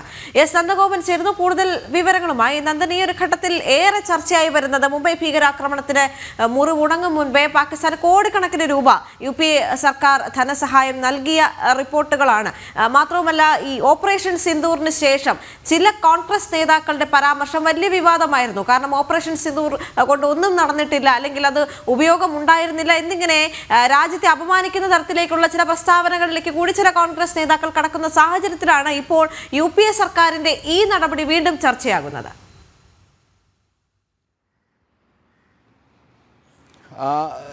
ദേവിക, മേജർ സന്ദീപ് ഉണ്ണികൃഷ്ണനെ പോലുള്ള ധീര ജവാന്മാർ, അതേപോലെ തന്നെ മുംബൈ ഭീകരാക്രമണത്തിന് ഇരയായ നൂറുകണക്കിന് പേർ, ഇവരുടെ ചിതകളിലെ തീ അണയും മുമ്പാണ് ഭാരതം ഇത്തരം നടപടിയെടുത്തത് എന്നുള്ളതാണ് ഏറ്റവും ശ്രദ്ധേയം. 2010 ഓഗസ്റ്റിൽ അവിടെ പാകിസ്ഥാനിൽ നടന്ന ഒരു പ്രളയം, ആ പ്രളയത്തിൽ ധനസഹായം നൽകിയത് $25 മില്യൺ. ആ 25 ആദ്യഘട്ടത്തിൽ $5 മില്യൺ നൽകുവാൻ വേണ്ടി തീരുമാനിച്ചു. പിന്നീട് അവിടുത്തെ സ്ഥിതി ഗുരുതരമെന്ന് കണക്കിലെടുത്തുകൊണ്ട് $20 മില്യൺ കൂടി നൽകുവാൻ വേണ്ടി തീരുമാനിച്ചു. അങ്ങനെ മൊത്തം $25 മില്യൺ ഭാരതം പാകിസ്ഥാന് ധനസഹായം നൽകിയത്. അന്നത്തെ വിദേശകാര്യമന്ത്രി SM കൃഷ്ണ പാർലമെൻറ്റിൽ സുവോമോട്ടോ പ്രകാരം പ്രത്യേക പ്രസ്താവന നടത്തിയത് ഇപ്പോഴും ശ്രദ്ധേയമാണ്. വലിയ വികാരാധീതനായാണ് അദ്ദേഹം ഈ സുവോമോട്ടോ അധികാരം ഉപയോഗിച്ചുകൊണ്ട് പ്രത്യേക പ്രസ്താവന നടത്തിയത്. അതിൽ അദ്ദേഹം സൂചിപ്പിക്കുന്നത് 1600-ലധികം ആൾക്കാർ മരണപ്പെട്ടു. വലിയ രീതിയിൽ ഈ പാകിസ്ഥാനിലെ ഈ വെള്ളപ്പൊക്കം സാധാരണക്കാരായിട്ടുള്ള ജനങ്ങളെ ദുരിതം ബാധിച്ചു എന്നുള്ളതാണ് പ്രധാനമായും ഇന്ത്യയുടെ പാർലമെൻറ്റിൽ വിദേശകാര്യമന്ത്രി ചൂണ്ടിക്കാട്ടിയിരുന്നത്. അങ്ങനെ ഇത്തരമൊരു സ്ഥിതി ഗുരുതരമാണെന്ന് കണക്കിലെടുത്തുകൊണ്ടാണ് അവിടെ കൂടുതൽ ഭക്ഷ്യവസ്തുക്കൾ എത്തിക്കുന്നതിൻ്റെ ഭാഗമായി, അല്ലെങ്കിൽ അതിനുവേണ്ടി $20 മില്യൺ കൂടി നൽകുവാൻ വേണ്ടി തീരുമാനിച്ചത്. അങ്ങനെ മൊത്തം $25 മില്യൺ ഭാരതം 2010 പാകിസ്ഥാന് ധനസഹായമായി, പ്രത്യേക ധനസഹായമായി ഈ പ്രളയത്തിൻ്റെ മറവിൽ നൽകിയത് എന്നുള്ളതാണ് പ്രധാനമായും ഇവിടെ ഉയരുന്ന ചോദ്യം. അന്ന് SM കൃഷ്ണ പാർലമെൻറ്റിൽ നടത്തിയ പ്രസ്താവനയിൽ പ്രധാനമന്ത്രി അന്ന് ഈ പാകിസ്ഥാൻ്റെ പ്രധാനമന്ത്രിയുമായി ഇതുമായി ബന്ധപ്പെട്ട് ഫോണിൽ സംഭാഷണം നടത്തി. അങ്ങനെ പ്രധാനമന്ത്രിയുടെ നിർദ്ദേശപ്രകാരമാണ് ഇത് നൽകുവാൻ വേണ്ടി നിർദ്ദേശം അല്ലെങ്കിൽ തീരുമാനമെടുത്തത് എന്നുള്ളതാണ് പ്രധാനമായും വിദേശകാര്യമന്ത്രി അന്ന് SM കൃഷ്ണ പാർലമെൻറ്റിൽ വ്യക്തമാക്കിയത്. സ്വാഭാവികമായും ഭാരതത്തിൻ്റെ പ്രധാനമന്ത്രിക്ക് എവിടെ നിന്നാണ് നിർദ്ദേശം വന്നത് എന്നുള്ള ചോദ്യം ഉയരുന്നുണ്ട്. നമുക്കറിയാം, അന്നു മുതൽ തന്നെ പ്രധാനമായും ഉയരുന്ന ഒരു ആരോപണമാണ് ഈ സോണിയയുടെ കയ്യിലെ പാവയാണ് പ്രധാനമന്ത്രി എന്നുള്ളത്. സ്വാഭാവികമായും ഇത്തരം ഈ സോണിയ അടക്കമുള്ളവരുടെ ഭാഗത്തു നിന്നുമുള്ള ശക്തമായ നിർദ്ദേശം, അല്ലെങ്കിൽ പാകിസ്ഥാനോടുള്ള ഇപ്പോഴും തുടരുന്ന പ്രീണന നയം അന്നും വലിയ രീതിയിൽ വർദ്ധിച്ചു നിന്നിരുന്ന ഒരു സാഹചര്യത്തിലായിരുന്നു അന്ന് പാകിസ്ഥാനിൽ ഈ പ്രളയമുണ്ടായത്. അതുകൊണ്ട് തന്നെയാണ് ഈ ധനസഹായം നൽകുവാൻ വേണ്ടിയുള്ള തീരുമാനം അന്നത്തെ ഭാരത സർക്കാർ, അന്നത്തെ കോൺഗ്രസ് സർക്കാർ, UPA സർക്കാർ എടുത്തത് എന്നുള്ളതാണ് ശ്രദ്ധേയം. ഏതായാലും ഇപ്പോഴും അതേ പ്രീണന നയം ഒരു കോണിൽ കൂടി തുടരുന്നു എന്നുള്ളതാണ് യാഥാർത്ഥ്യം. യാഥാർത്ഥ്യം. പലപ്പോഴും ഭാരതത്തിൻ്റെ സൈനിക വിഭാഗങ്ങൾ ബാലക്കോട്ടിലടക്കം നടത്തിയ ആക്രമണത്തെ, പ്രത്യാക്രമണത്തെ, അതിന് തെളിവ് ചോദിച്ച് ഭാരതത്തിൻ്റെ സൈനിക ശക്തിയെ ഇകഴ്ത്താൻ ശ്രമിച്ച് കോൺഗ്രസ് ഇപ്പോഴും ഈ ഓപ്പറേഷൻ സിന്ധൂറിലും ആ നടപടികൾ തുടർന്നു എന്നുള്ളതാണ്. മല്ലികാർജ്ജുന ഖാർഗെ മുതൽ തുടങ്ങി നിരവധി നേതാക്കൾ, ഏറ്റവും ഒടുവിലായി ജമ്മു കാശ്മീരിലെ ഒരു MLA വരെ ഇതൊരു സാധാരണ ഓപ്പറേഷൻ സിന്ധൂർ ഒരു സാധാരണ നിലയിലാണ് എന്ന തരത്തിൽ അവമതിപ്പുണ്ടാക്കുവാൻ വേണ്ടി, അല്ലെങ്കിൽ ഇതിനെ ഇകഴ്ത്തിക്കാട്ടുവാൻ വേണ്ടിയുള്ള ശ്രമങ്ങൾ, അല്ലെങ്കിൽ സൈന്യത്തെയും ഭാരതത്തിൻ്റെ ഇത്തരം തീരുമാനങ്ങളെയും ഒക്കെ ഇകഴ്ത്തിക്കാട്ടുവാനുള്ള തീരുമാനം UP-യുടെ ഭാഗത്തുണ്ടായിരുന്നു. അതായത് കാലാകാലങ്ങളായി UP-യും കോൺഗ്രസും ഇത്തരം പ്രീണന രാഷ്ട്രീയം പാകിസ്ഥാനോട് തുടരുന്നു എന്നുള്ളതിൻ്റെ സൂചനകൾ അന്നും ഉണ്ടായിരുന്നു, ഇന്നുമുണ്ട് എന്നുള്ളതാണ് യാഥാർത്ഥ്യം. ദേവിക. ശരി, നന്ദൻ തുടരുക. മറ്റൊരു റിപ്പോർട്ടുകളിലേക്ക് കൂടി എത്തുമ്പോൾ ഡൽഹിയിലും കോവിഡ് കേസുകൾ വർദ്ധിക്കുകയാണ്. ഈ സാഹചര്യത്തിൽ രാജ്യ തലസ്ഥാനത്തെ മുഴുവൻ ആശുപത്രികൾക്കും സർക്കാർ ജാഗ്രതാ നിർദ്ദേശം നൽകിയിട്ടുണ്ട്. കിടക്കകൾ, ICU, വെന്റിലേറ്റർ അടക്കമുള്ള സംവിധാനങ്ങൾ കരുതി വയ്ക്കാനാണ് നിർദ്ദേശം നൽകിയിരിക്കുന്നത്. കേരളത്തിലും ആശങ്ക ഒഴിഞ്ഞിട്ടില്ല. ഈ മാസം മാത്രം സംസ്ഥാനത്ത് റിപ്പോർട്ട് ചെയ്തത് 273 കൊറോണ കേസുകളാണ്. എസ് നന്ദഗോപൻ ഡൽഹിയിൽ നിന്നും, വി വിനീഷ് തിരുവനന്തപുരത്ത് നിന്നും ചേരുന്നു. ആദ്യം നന്ദനിലേക്ക് എത്തുമ്പോൾ, നന്ദൻ, ഇപ്പോൾ ഡൽഹിയിൽ കോവിഡ് കേസുകൾ വർദ്ധിക്കുന്നു എന്നൊരു സാഹചര്യമുണ്ട്. ഇതുമായി ബന്ധപ്പെട്ട് കൂടുതൽ നിർദ്ദേശങ്ങൾ നൽകിയിരിക്കുകയാണല്ലോ സർക്കാർ. ദേവിക, ഏഷ്യൻ രാജ്യങ്ങളിലാകെ കോവിഡ് വ്യാപകമായി പടരുന്നു എന്നുള്ളതാണ് ഇപ്പോൾ നിലവിലെ ഒരു സാഹചര്യം. പ്രത്യേകിച്ച് സിംഗപ്പൂർ, ഹോങ്കോങ്, ചൈന അടക്കമുള്ള രാജ്യങ്ങളിൽ വലിയ രീതിയിൽ കോവിഡ് വ്യാപനം തുടരുകയാണ്. ഭാരതത്തിലും ഇപ്പോൾ കോവിഡ് വ്യാപനം തുടരുന്നു. എന്നാൽ വലിയ രീതിയിൽ വലിയ ആഘാതങ്ങളെ ഏൽപ്പിക്കാത്ത JN1 എന്നുള്ള വിഭാഗമാണ് ഇപ്പോൾ പടരുന്നത് എന്നുള്ളതാണ് ICMR അടക്കം വ്യക്തമാക്കിയിരിക്കുന്നത്. അതിനാൽ തന്നെ അത് വലിയവരിൽ വലിയ ആഘാതം ഉണ്ടാക്കില്ലെങ്കിലും കുട്ടികളെ അത് ബാധിക്കുവാനുള്ള സാധ്യതകൾ, അല്ലെങ്കിൽ കുട്ടികളിലേക്ക് കൂടുതൽ പടരുവാനുള്ള സാധ്യതകളുണ്ട് എന്നുള്ളതാണ് പ്രധാനമായും ICMR അടക്കം വ്യക്തമാക്കിയിരിക്കുന്നത്. മാത്രമല്ല, മുൻ വേർഷനുകളിലൊക്കെ ഉണ്ടായിരുന്നത് പോലുള്ള ലക്ഷണങ്ങൾ കുറവായിരിക്കും എന്നുള്ളതാണ്. അതായത് മുൻപുണ്ടായിരുന്ന വേർഷനിൽ അല്ലെങ്കിൽ കോവിഡ് മുൻപ് ഉണ്ടായിരുന്ന തരംഗത്തിൽ അന്ന് കൂടുതലായും ആൾക്കാരെ കോവിഡ് ബാധിച്ചപ്പോൾ അവരിലുണ്ടായിരുന്ന ലക്ഷണം സ്വാധ് നഷ്ടപ്പെടുന്നു എന്നുള്ളതായിരുന്നു. എന്നാൽ ഇപ്പോൾ JN1 അങ്ങനെ സ്വാധ് നഷ്ടപ്പെടുന്ന സാഹചര്യമില്ല എന്നുള്ളതാണ് പ്രധാനമായും ചൂണ്ടിക്കാണിക്കപ്പെടുന്നത്. അതേസമയം തന്നെ സാധാരണ പനിയുടെ ലക്ഷണങ്ങൾ, ജലദോഷം, അതേപോലെ തന്നെ തലവേദന അടക്കമുള്ള പനിയുടെ ലക്ഷണങ്ങൾ ഉണ്ടാകാം, ഛർദിൽ, വയറിളക്കമുള്ള മറ്റ് ലക്ഷണങ്ങൾ ഉണ്ടാകാം എന്നുള്ളതാണ് പ്രധാനമായും ആരോഗ്യ വൃത്തങ്ങൾ വ്യക്തമാക്കിയിരിക്കുന്നത്. ഏതായാലും കഴിഞ്ഞ വ്യാഴാഴ്ചയടക്കം കൃത്യമായി കേന്ദ്ര ആരോഗ്യ മന്ത്രാലയത്തിൻ്റെ നേതൃത്വത്തിൽ അവലോകന യോഗം ചേർന്നിരുന്നു. ഡൽഹിയിലടക്കം കോവിഡ് വ്യാപനം ഇപ്പോൾ വർദ്ധിച്ചു വരുന്ന ഒരു സാഹചര്യം നിലനിൽക്കുന്നു എന്നുള്ളതാണ് യാഥാർത്ഥ്യം. മുഴുവൻ സംസ്ഥാനങ്ങളോടും ജാഗ്രതാ നിർദ്ദേശം നൽകിയിട്ടുണ്ട്. ഏത് അടിയന്തര സാഹചര്യത്തെയും നേരിടുവാൻ വേണ്ടിയുള്ള നിർദ്ദേശം നൽകിയിട്ടുണ്ട്. അതേസമയം യാതൊരു തരത്തിലും ആശങ്കപ്പെടേണ്ട സാഹചര്യമില്ല എന്നുള്ളത് തന്നെയാണ് ആരോഗ്യ മന്ത്രാലയം വ്യക്തമാക്കുന്നത്. അതേസമയം തന്നെ ജാഗ്രത തുടരേണ്ടത് അനിവാര്യമാണ്. പ്രത്യേകിച്ച് ഡൽഹിയിൽ കോവിഡിൻ്റെ 1-2 തരംഗങ്ങളിൽ വലിയ രീതിയിൽ ഡൽഹിയിൽ ജനങ്ങളെ കോവിഡ് ബാധിച്ചു. ഒപ്പം തന്നെ അന്നത്തെ സർക്കാരിൽ ഉണ്ടായ പരാജയം, അത് ജനങ്ങൾക്ക് വലിയ രീതിയിൽ അത് കോവിഡ് വ്യാപിക്കുവാനും, അതേപോലെ തന്നെ അന്ന് ഈ കൂടുതൽ മരണസംഖ്യ അടക്കം ഡൽഹിയിൽ ഉയരുന്ന സാഹചര്യം ഉണ്ടായിരുന്നു. അതുകൊണ്ട് തന്നെ എല്ലാ മുൻകരുതലുകളും സ്വീകരിക്കുവാനുള്ള നിർദ്ദേശമാണ് ഇപ്പോൾ നൽകിയിരിക്കുന്നത്. എല്ലാ ആശുപത്രികൾക്കും നിർദ്ദേശം നൽകിയിട്ടുണ്ട്. ഈ ഡൽഹിയിൽ ആരോഗ്യ സെക്രട്ടറിയുടെ നേതൃത്വത്തിൽ പ്രത്യേക യോഗം ചേർന്നിരുന്നു. ആ യോഗത്തിൽ മുഴുവൻ ആശുപത്രികളിലും കൂടുതൽ കിടക്കാ സംവിധാനങ്ങൾ, അതേപോലെ തന്നെ ക്വാറന്റൈൻ സംവിധാനങ്ങൾ, ഒപ്പം തന്നെ ICU, വെന്റിലേറ്റർ, ഓക്സിജൻ സംവിധാനങ്ങൾ അടക്കം ഒരുക്കുവാൻ വേണ്ടിയുള്ള നിർദ്ദേശമുണ്ട്. ഇന്ത്യയെ സംബന്ധിച്ചിടത്തോളം, അല്ലെങ്കിൽ ഭാരതത്തെ സംബന്ധിച്ചിടത്തോളം, നമ്മൾ ഇതുമായി ബന്ധപ്പെട്ട് ഇപ്പോൾ കോവിഡിൻ്റെ പല തരംഗങ്ങൾ കഴിഞ്ഞിരിക്കുന്നു. അതുകൊണ്ട് തന്നെ നമ്മൾ ഇതുമായിട്ട് കോവിഡ് പ്രോട്ടോക്കോളുമായി ബന്ധപ്പെട്ട് നമ്മൾ യൂസ്ഡാണ്. ഇത്തരം പ്രോട്ടോക്കോൾ കൂടുതലായി പാലിക്കണം എന്നുള്ള നിർദ്ദേശമാണ് ഇപ്പോൾ പ്രധാനമായും നൽകിയിരിക്കുന്നത്. ഇത്തരം കേസുകൾ ആശുപത്രിയിൽ എത്തിയാൽ അത് ഉടൻ ആരോഗ്യ മന്ത്രാലയത്തിനും ബന്ധപ്പെട്ട അതാത് സംസ്ഥാനങ്ങളുടെ ആരോഗ്യ വകുപ്പുകൾക്കും അത് റിപ്പോർട്ട് ചെയ്യാൻ വേണ്ടിയുള്ള കർശന നിർദ്ദേശമാണ് നൽകിയിരിക്കുന്നത്. അങ്ങനെ മുഴുവൻ സംസ്ഥാനങ്ങൾക്കും, ഡൽഹി അടക്കം രാജ്യത്തെ മുഴുവൻ സംസ്ഥാനങ്ങൾക്കും കേന്ദ്രഭരണ പ്രദേശങ്ങൾക്കും ജാഗ്രതാ നിർദ്ദേശം നൽകിയിട്ടുണ്ട്. ദേവിക. ശരി, ഇനി തിരുവനന്തപുരത്തേക്ക് കൂടി എത്തുമ്പോൾ വി വിനീഷ് ചേരുന്നുണ്ട്. വിനീഷ്, കേരളത്തിലെ സ്ഥിതി മറ്റൊന്നല്ല. കോവിഡ് കേസുകളുടെ കാര്യത്തിൽ ആശങ്ക ഒഴിഞ്ഞിട്ടില്ല. നിലവിലിപ്പോൾ സ്ഥിതി എന്താണ്? മറ്റ് വിവരങ്ങളും കൂടി.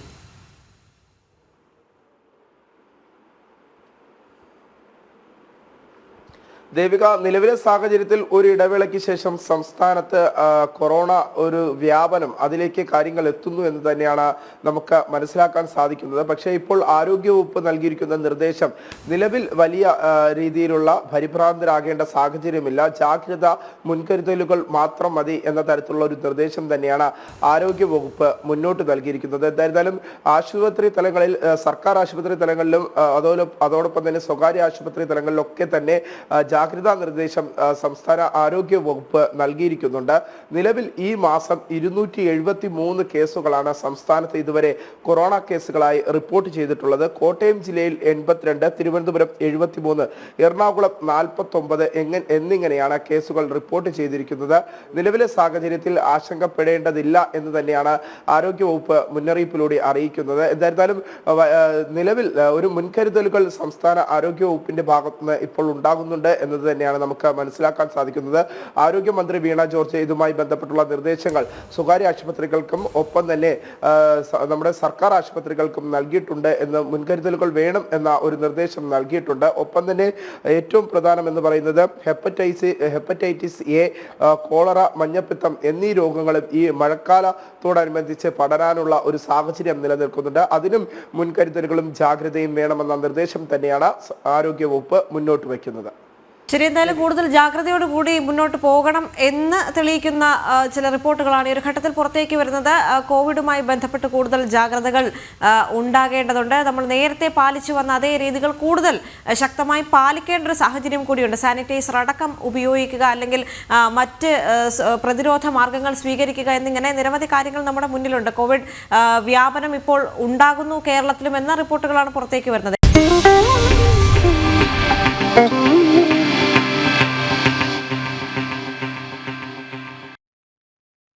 പ്രതിപക്ഷ നേതാവ് വി ഡി സതീശന്റെ ഭീഷണിക്കെതിരെ അതിരൂക്ഷ വിമർശനവുമായി മുനമ്പം സമരസമിതി. സ്വസ്ഥമായി ജീവിക്കാനാണ് തങ്ങൾ സമരം ചെയ്യുന്നത്, സതീശന് വോട്ട് മാത്രമാണ് പ്രധാനം, സതീശന്റെ ഭീഷണി കയ്യിൽ വെച്ചാൽ മതിയെന്നും ഭീഷണിക്ക് പിന്നാലെ പ്രാദേശിക നേതാക്കൾ കൊലവിളി നടത്തുകയാണെന്നും സമരസമിതി അംഗം ഫിലിപ്പ് ജോസഫ് ജനം ടിവിയോട് പറഞ്ഞു. പിന്നെ ചില ആളുകളുണ്ട്, ഇവരെല്ലാം അവിടെ കൊണ്ടുവന്ന് രാഷ്ട്രീയം കളിച്ച് കുഴപ്പമുണ്ടാക്കിയ ആള്. അത് കുഴപ്പമില്ല, അവിടെ നിന്നോട്ടെ. ചെവിയിലൊന്നും മുള്ളിയേക്കും, അത്രയുള്ളൂ. ആ ചെയ്യുന്നവർ ചെവിയില് കാര്യം മനസ്സിലല്ല, ചെവിയിലൊന്നും മുള്ളിയേക്കും, അത്രയുള്ളൂ. അത് അവരുടെ കാര്യമൊക്കെ ഞങ്ങൾക്ക് അറിയാം, അവരുടെ കാര്യങ്ങളൊക്കെ ഞങ്ങൾക്ക് അറിയാം. കഴിഞ്ഞ ദിവസം പ്രതിപക്ഷ നേതാവ് വി ഡി സതീശൻ നടത്തിയ ഈ പ്രസ്താവനയാണ് വലിയ വിവാദങ്ങൾക്ക് തിരികൊടുത്തിരിക്കുന്നത്. വിവാദത്തിനൊപ്പം തന്നെ വലിയൊരു പ്രതിഷേധത്തിന് കൂടിയാണ് ഇത് വഴിവെച്ചിരിക്കുന്നത്. മുനമ്പം സമരസമിതി നേതാക്കൾ വലിയൊരു പ്രതിഷേധത്തിലാണ് ഈ ഒരു പ്രസ്താവനയ്ക്കെതിരെ. ഒരു പ്രസ്താവനയ്ക്ക് അപ്പുറത്തേക്ക് ഒരു ഭീഷണി കൂടിയാണല്ലോ വി ഡി സതീശൻ മുന്നോട്ട് വെച്ചിരിക്കുന്നത്. എങ്ങനെയാണ് അദ്ദേഹത്തിന്റെ ഈ വാക്കുകളെ കാണുന്നത്? അദ്ദേഹത്തിന്റെ വാക്കുകൾ അദ്ദേഹത്തിനോട് തന്നെ ഞങ്ങൾ ചോദിക്കണം. ഒരു പ്രതിപക്ഷ നേതാവിന് അനുയോജ്യമായ ഒരു വാക്കാണ് അദ്ദേഹം പ്രയോഗിച്ചതെന്ന് എനിക്കറിയാം. എനിക്കിപ്പോഴും അതിശയമാണ്. കാരണം ഞങ്ങൾ ഈ ഒരു 50 പേര് BJPയിൽ ചേർന്നതെന്ന് പറയുന്നത് എല്ലാവരും കോൺഗ്രസ്സുകാർ തന്നെയായിരുന്നു. ഞാനൊരു പ്രവാസിയാണ്, അപ്പം ഞാനത് അവകാശപ്പെടുന്നില്ല. അദ്ദേഹം പറഞ്ഞത് 1.5 വർഷം കഴിയുമ്പോൾ ഞങ്ങൾ അധികാരത്തിൽ വരും, അപ്പോൾ ഞങ്ങൾ ചെവിയിൽ നുള്ളിക്കുമെന്ന് പറഞ്ഞു. അതിലുപരി അദ്ദേഹം അത്രയുമാണ് സ്റ്റേജിൽ പറഞ്ഞത്. പക്ഷേ ഇവിടെയുള്ള പ്രാദേശിക നേതാക്കന്മാർ പ്രചരിപ്പിക്കണം, പ്രത്യേകിച്ച് എന്നെ പോലെയുള്ളവർ, എൻ്റെ പേരെടുത്ത് പറയുന്നത് എന്നെ കൊന്നുകളയുമെന്നാണ് പറയണത്. അധികാരത്തിൽ UDF വന്നു കഴിഞ്ഞാൽ എന്നെ പോലെയുള്ള ഒരു വ്യക്തിനെ കൊന്നുകളയും, ശവം റോട്ടിൽ കിടക്കുമെന്നൊക്കെയാണ് ഇവിടെ എന്നെക്കുറിച്ച് പ്രചരിപ്പിക്കണം. അത് വാക്കാലെയുള്ള ആൾക്കാർ നമ്മൾ ഈ കരക്കമ്പി എന്ന് പറയൂലേ, അതുപോലെ ആണ് ഇപ്പോൾ പ്രചരിപ്പിച്ചുകൊണ്ടിരിക്കുന്നത്. ഞങ്ങൾക്ക് ഇതെന്തെന്നാണ് ഈ പറയണത്? മനുഷ്യന് ഒന്നേ ജീവിതമുള്ളൂ. അതൊന്നും നമുക്ക് വി ഡി സതീശനല്ല. ഞാനിപ്പോൾ സമരം ചെയ്യുന്നത് എൻ്റെ വീട്ടിൽ എനിക്കും എൻ്റെ മക്കൾക്കും എൻ്റെ ഭാര്യയ്ക്കും സമാധാനത്തോടെ കിടന്നുറങ്ങാൻ വേണ്ടിയാണ്. അല്ലാതെ എനിക്ക് ആരെയും പിടിച്ചു പറിക്കാനോ എനിക്ക് ആരെയും ഇതായിരിക്കാൻ. ഞാനൊരു പ്രവാസി, ഞാനിപ്പോൾ എൻ്റെ ജോലി കളഞ്ഞിട്ട് നിൽക്കുന്നത് ഈ സമരം എന്തിനു വേണ്ടിയുള്ളതാണ്. ഈ സമരം എന്തിനു വേണ്ടിയാണ് ഈ സമരം ചെയ്യുന്നത്? കിടപ്പാടം നഷ്ടപ്പെടാതിരിക്കുക. ഒരു മനുഷ്യൻ്റെ ബേസിക് നീഡ്സ് ഉണ്ട്, അതിലൊന്നാണ് കിടപ്പാടം. കിടപ്പാടം നഷ്ടപ്പെടാതിരിക്കാൻ വേണ്ടി സമരം ചെയ്ത് ഞങ്ങളെ സഹായിച്ച ഒരാൾക്ക് ഞങ്ങൾ കൈ കൊടുത്തപ്പോൾ അധികാരത്തിൽ വരാൻ മുന്നേ ഒരാൾ പറയുകയാണ്, ഞാൻ അധികാരത്തിൽ വന്നു കഴിഞ്ഞാൽ നീയൊക്കെ ചെവിയിൽ നുള്ളിക്കോ, നിന്നെയൊക്കെ ഞങ്ങൾ കാണിച്ചു തരാൻ തുടങ്ങി. ഇത് ഇദ്ദേഹം ഒരു വക്കീലാണെന്ന് പറയുന്നത്, ഒരു പ്രതിപക്ഷ നേതാവാണെന്ന് പറയുന്നത്. ഇദ്ദേഹത്തിനാണ് ഞാനും ആരാധനയോടെ കണ്ടിരുന്ന ഒരു വ്യക്തിയാണ്. ആ മനുഷ്യന് ഈ നിൽക്കുന്ന സാധാരണക്കാരെയാണ്. അതിലെന്നാ ഇവിടുത്തെ പ്രാദേശിക നേതാക്കന്മാർ പറയണത് എന്നെ കൊന്നുകളയെന്ന് പറയണത്. അപ്പം ഞാനും അത് കരുതി തന്നെ ഇരിക്കുകയാണ്. കാരണം അവരെന്നെ കൊല്ലാൻ ശ്രമിക്കുമ്പോൾ ചാകാതിരിക്കാൻ ഞാനും ശ്രമിക്കും. അപ്പം ഞങ്ങൾക്ക് പറയാനുള്ളതെന്ന് പറഞ്ഞു കഴിഞ്ഞാൽ പ്രതിപക്ഷ നേതാവേ ഭീഷണിയൊക്കെ കയ്യിൽ വെച്ചാൽ മതി. ഇത് 2025 1965 അപ്പോൾ അദ്ദേഹത്തിന് അതേ ഞങ്ങൾക്കൊരു സന്ദേശമുള്ളൂ. അദ്ദേഹം ഭാവിയുടെ കേരളത്തിൻ്റെ മുഖ്യമന്ത്രി എന്നും പറഞ്ഞ് കോൺഗ്രസ് മന്ത്രിസഭ പ്രഖ്യാപിച്ചിരിക്കുന്ന ഏതാനും 10-13 മുഖ്യമന്ത്രിമാരിൽ ഒരു മുഖ്യമന്ത്രിയാണ് അദ്ദേഹം. ആ മുഖ്യമന്ത്രി ആകേണ്ട ഒരു മനുഷ്യനാണ് ഈ 50 പേരോട് പറയണത്, ഞാൻ അധികാരത്തിൽ വരുമ്പോൾ ചെവിയിൽ നുള്ളിക്കോ, ഞാൻ നിങ്ങളെ കാണിച്ചു തരാം. അപ്പോൾ ഞങ്ങളെ കൊല്ലാൻ നടക്കുന്ന ആൾക്കാരോട് ഞങ്ങൾക്ക് പറയാനുള്ളത്, നിങ്ങൾ ഞങ്ങളെ കൊല്ലാൻ ശ്രമിക്കും, ചാകാതിരിക്കാൻ ഞങ്ങളും ശ്രമിക്കും. വലിയ രാഷ്ട്രീയ ഒരു വിഷയമായി തന്നെയാണ് ഇതിനെ കാണുകയും ചെയ്തത്. ഇവിടെ നിങ്ങൾ ഇപ്പോൾ പറയുന്നു ജനിച്ച മണ്ണിൽ ജീവിക്കാൻ, അല്ലെങ്കിൽ ആ ഒരു സന്ദേശവുമായി നിങ്ങൾ സമരം ചെയ്യുന്നു. ആ സമരവുമായി മുന്നോട്ട് പോകാൻ തന്നെയാണോ തീരുമാനം? തീർച്ചയായിട്ടും. അല്ലാതെ കുടുംബമില്ലെങ്കിൽ എന്ത് ജീവിതം? കുടുംബത്തിന് വേണ്ടിയല്ല ആൾക്കാർ സമരം ചെയ്യുന്നത്. കുടുംബമില്ലെങ്കിൽ എന്ത് ജീവിതം? വി.ഡി. സതീശന് വോട്ടാണ് പ്രധാനം, ഞങ്ങൾക്ക് ഞങ്ങളുടെ വീടാണ് പ്രധാനം. അല്ലാതെ ഞങ്ങൾക്ക് വേറെ ഒരു കാര്യമില്ല. ഞങ്ങൾക്ക് ആരുടെയും പുറകിൽ പോകാനില്ല.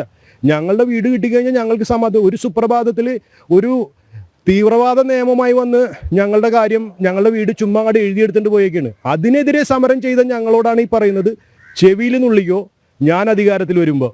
അതിനുശേഷം ഇവിടുത്തെ പ്രാദേശിക നേതാക്കന്മാർ, ഇവിടുത്തെ ഈ ചോട്ട ഈ പുഴുക്കളില്ല ഇവിടുത്തെ, അവന്മാർ പറയണത് എന്നെ ടാർഗറ്റ്. ഇപ്പം ഞാനാണിത് കുറച്ചും കൂടി വ്യക്തമായിട്ട് പറയണം, എന്നെ കൊന്നുകളയെന്ന് പറയണേക്കണം അധികാരത്തിൽ വന്നു കഴിയുമ്പോൾ. ഇതിനെ തന്നെ രാഷ്ട്രീയമായി തന്നെ നേരിടാൻ തന്നെയാണോ തീരുമാനം? തീർച്ചയായിട്ടും. ഞാൻ BJP-യിലും എനിക്കൊരു രാഷ്ട്രീയ പാർട്ടി ഉണ്ടല്ലോ. ഞാൻ 24 വർഷം പ്രവാസിയായിട്ട് പുറത്ത് ജീവിച്ചിരുന്ന ഒരു വ്യക്തിയാണ്. പക്ഷെ ഇന്ന് ഞാൻ അഭിമാനത്തോടെ പറയുന്നത്, ഞാൻ ഒരു BJP മെമ്പർഷിപ്പ് എടുത്ത്. കാരണം എനിക്കും ജീവിക്കണം, എനിക്കും സംരക്ഷണം ആവശ്യമാണ്. എൻ്റെ രാജ്യത്തെ നിയമ ഇതിലൂടെ എനിക്കും പോകണം.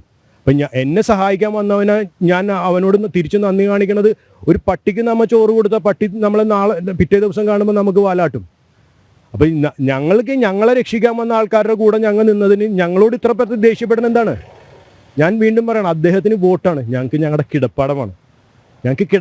ഞങ്ങളുടെ ലക്ഷ്യം. അല്ലാതെ ഞങ്ങൾക്ക് മുഖ്യമന്ത്രിയാകാനോ പ്രതിപക്ഷ നേതാവാകാനോ ഒന്നുമല്ല ഞങ്ങളുടെ ലക്ഷ്യം. ഞങ്ങളുടെ ലക്ഷ്യം ഞങ്ങളുടെ കിടപ്പാടം, ഞങ്ങൾക്ക് സമാധാനമായിട്ട് ഞങ്ങളുടെ മക്കൾക്ക് ഭാവി. എനിക്ക് ദൈവം തന്നെ ആയുസ് എപ്പോഴാണ് തിരിച്ചു കൊണ്ടുപോകണമെന്ന് അറിയാൻ പാടില്ല.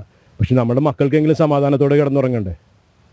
ഇത്തരത്തിലുള്ള ഈ പ്രസ്താവനയ്ക്ക് രാഷ്ട്രീയമായുള്ള തിരിച്ചടി മുനമ്പം ജനത നൽകുമെന്നാണ് പറയുന്നത്. തീർച്ചയായിട്ടും. അത് അവർ മനസ്സിലാക്കുന്നില്ല. രാഷ്ട്രീയമായിട്ടുള്ള മുനമ്പം ജനതയല്ല. കേരളത്തിൽ ഇന്ന് നമ്മളുടെ നിലപാട് എന്താണ്? കോൺഗ്രസിൻ്റെ ഇന്നത്തെ സിറ്റുവേഷൻ എന്താണ്? കോൺഗ്രസ് എന്തിലൂടെയാണ് പോയിക്കൊണ്ടിരിക്കുന്നത്? ജനങ്ങൾക്ക് മനസ്സിലായി ആരാണ് എന്താണെന്ന്. എല്ലാവർക്കും ജനങ്ങൾക്ക് മനസ്സിലായി തുടങ്ങി. ജനങ്ങൾക്കറിയാം ഇവർ ഈ 13-14 മുഖ്യമന്ത്രിയായും വെച്ചിട്ട് അതൊന്നുമല്ല ഇന്നത്തെ രാജ്യം. ഇവിടെ ഉപദ്രവിക്കണ ഇപ്പം ഞങ്ങൾക്ക് ഇവിടെ ഞങ്ങളുടെ ഭരണകർത്താക്കൾ അവർ ഞങ്ങളെ കൊണ്ടാവുന്ന രീതിയിൽ സഹായിക്കുന്നുണ്ട്. ഇവർ വീണ്ടും സുപ്രീം കോടതിയിൽ പോയിരിക്കുകയാണ്, ഞങ്ങൾക്കെതിരെ കേസ് കൊടുത്തിട്ടുണ്ട്.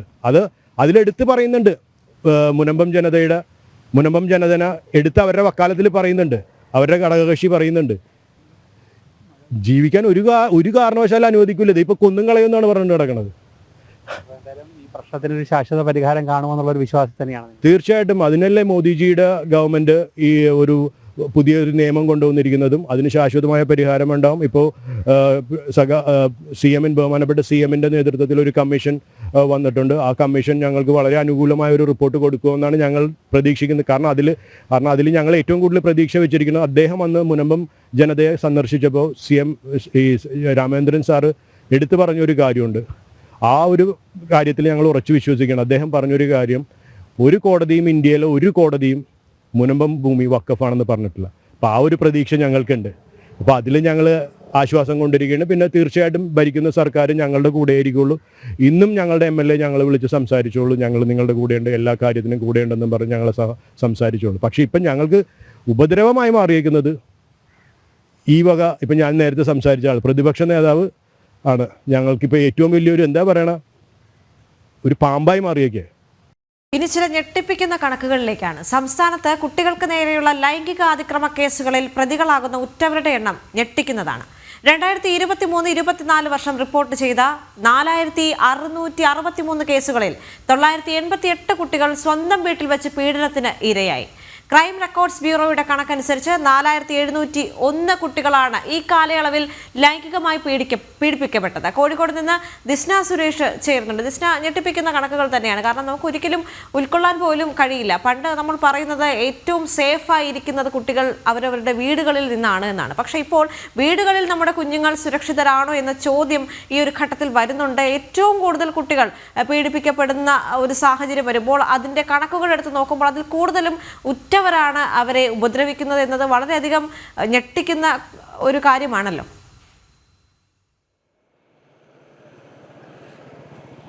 തീർച്ചയായും ദേവിക സൂചിപ്പിച്ചതുപോലെ തന്നെ നമ്മൾ ഏറ്റവും കുട്ടികൾ സുരക്ഷിതരാണെന്ന് കരുതുന്ന ഇടങ്ങൾ തന്നെയാണ് കുട്ടികൾക്ക് സുരക്ഷിതമല്ലാത്തത് എന്ന കണക്കുകൾ തന്നെയാണ് ഈ സംസ്ഥാന ക്രൈം റെക്കോർഡ് ബ്യൂറോ പുറത്തുവിട്ടിട്ടുള്ളത്. അതിൽ പ്രധാനമായും നമുക്ക് പറയാൻ സാധിക്കുന്നത് 4701 കുട്ടികൾ ഈ കാലയളവിൽ ലൈംഗികമായി പീഡിപ്പിക്കപ്പെട്ടു എന്നത് തന്നെയാണ്. അതിൽ 2023-24 വർഷം റിപ്പോർട്ട് ചെയ്ത കണക്ക് പ്രകാരം 4664 കേസുകളിൽ 874 പ്രതികൾ വരുന്നത് ഈ ബന്ധുക്കളും കുടുംബത്തിലുള്ള ആളുകളും അല്ലെങ്കിൽ അയൽക്കാരും അധ്യാപകരുമാവുന്ന ആളുകളാണ് എന്ന ഞെട്ടിക്കുന്ന കണക്കുകൾ തന്നെയാണ് ഇപ്പോൾ പുറത്തു വന്നിരിക്കുന്നത്. നമ്മൾക്കറിയാം, കൊച്ചിയിൽ അമ്മ കുട്ടിയെ പുഴയിലെറിഞ്ഞ സംഭവം ഒക്കെ തന്നെയും കേരളത്തിലെ മനസാക്ഷിയെ ഒന്നടങ്കം ഞെട്ടിച്ച ഒരു വാർത്തയായിരുന്നു. ആ വാർത്തയ്ക്ക് ശേഷമാണ് ഇത്തരത്തിൽ ഈ റിപ്പോർട്ടുകളൊക്കെ തന്നെയും പുറത്തു വരുന്നത്. അത് വലിയ വേദന ഉണ്ടാക്കുന്നു എന്ന് തന്നെയാണ്.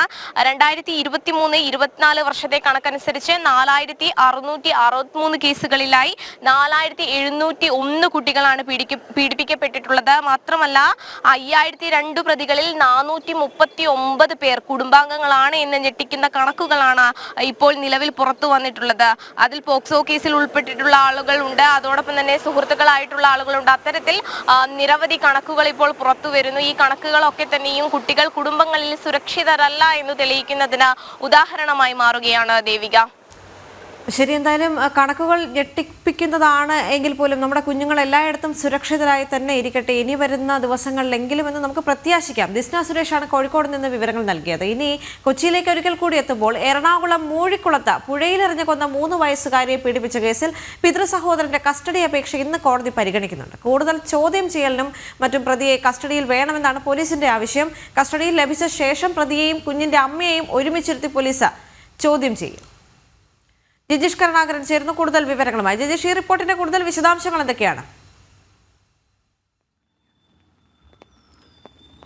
ദേവിക, അന്വേഷണ സംഘത്തെ സംബന്ധിച്ചിടത്തോളം കുട്ടിയുടെ മരണവുമായി ബന്ധപ്പെട്ട് ഇനിയും ഏറെ കാര്യങ്ങൾ ഈ പ്രതികളിൽ നിന്ന് മനസ്സിലാക്കേണ്ടതുണ്ട്. കാരണം ആദ്യഘട്ടത്തിൽ കുട്ടിയെ എറിഞ്ഞു കൊന്നതിന് ശേഷം അമ്മയെ ചോദ്യം ചെയ്ത ഘട്ടത്തിൽ എന്താണ് ഈ ഒരു കൊലപാതകത്തിലേക്ക് നയിച്ച കാരണമെന്ന് പലവട്ടം ചോദിച്ചിട്ടും അന്വേഷണ സംഘത്തിന് മുന്നിൽ അക്കാര്യങ്ങൾ പറയാൻ അമ്മ തയ്യാറായിരുന്നില്ല. കൃത്യമായ ഒരു മറുപടി അവർ നൽകിയിരുന്നില്ല. അതിനുശേഷമാണ് പിന്നീട് പോസ്റ്റ്മോർട്ടം നടക്കുന്നു. ആ പോസ്റ്റ്മോർട്ടം റിപ്പോർട്ടിലാണ് കുട്ടി ക്രൂരമായ ലൈംഗിക അതിക്രമത്തിന്, പീഡനങ്ങൾക്ക് ഇരയായിട്ടുണ്ട് എന്ന് വ്യക്തമാകുന്നതും തുടർന്ന് അതീവ രഹസ്യമായി തന്നെ അത്തരം കാര്യങ്ങൾ കുട്ടിയുടെ സംസ്കാര ചടങ്ങ് നടക്കുന്ന ഘട്ടം മുതൽ തന്നെ അതുമായി ബന്ധപ്പെട്ട അന്വേഷണത്തിലേക്ക് പോലീസ് കടക്കുകയും പിന്നീട് സംശയം തോന്നിയ ബന്ധുക്കളെ കസ്റ്റഡിയിലെടുത്ത് ചോദ്യം ചെയ്തതിൽ നിന്നും പിതൃ സഹോദരനെ അറസ്റ്റിലേക്ക് നയിക്കുകയെല്ലാം ചെയ്തത്.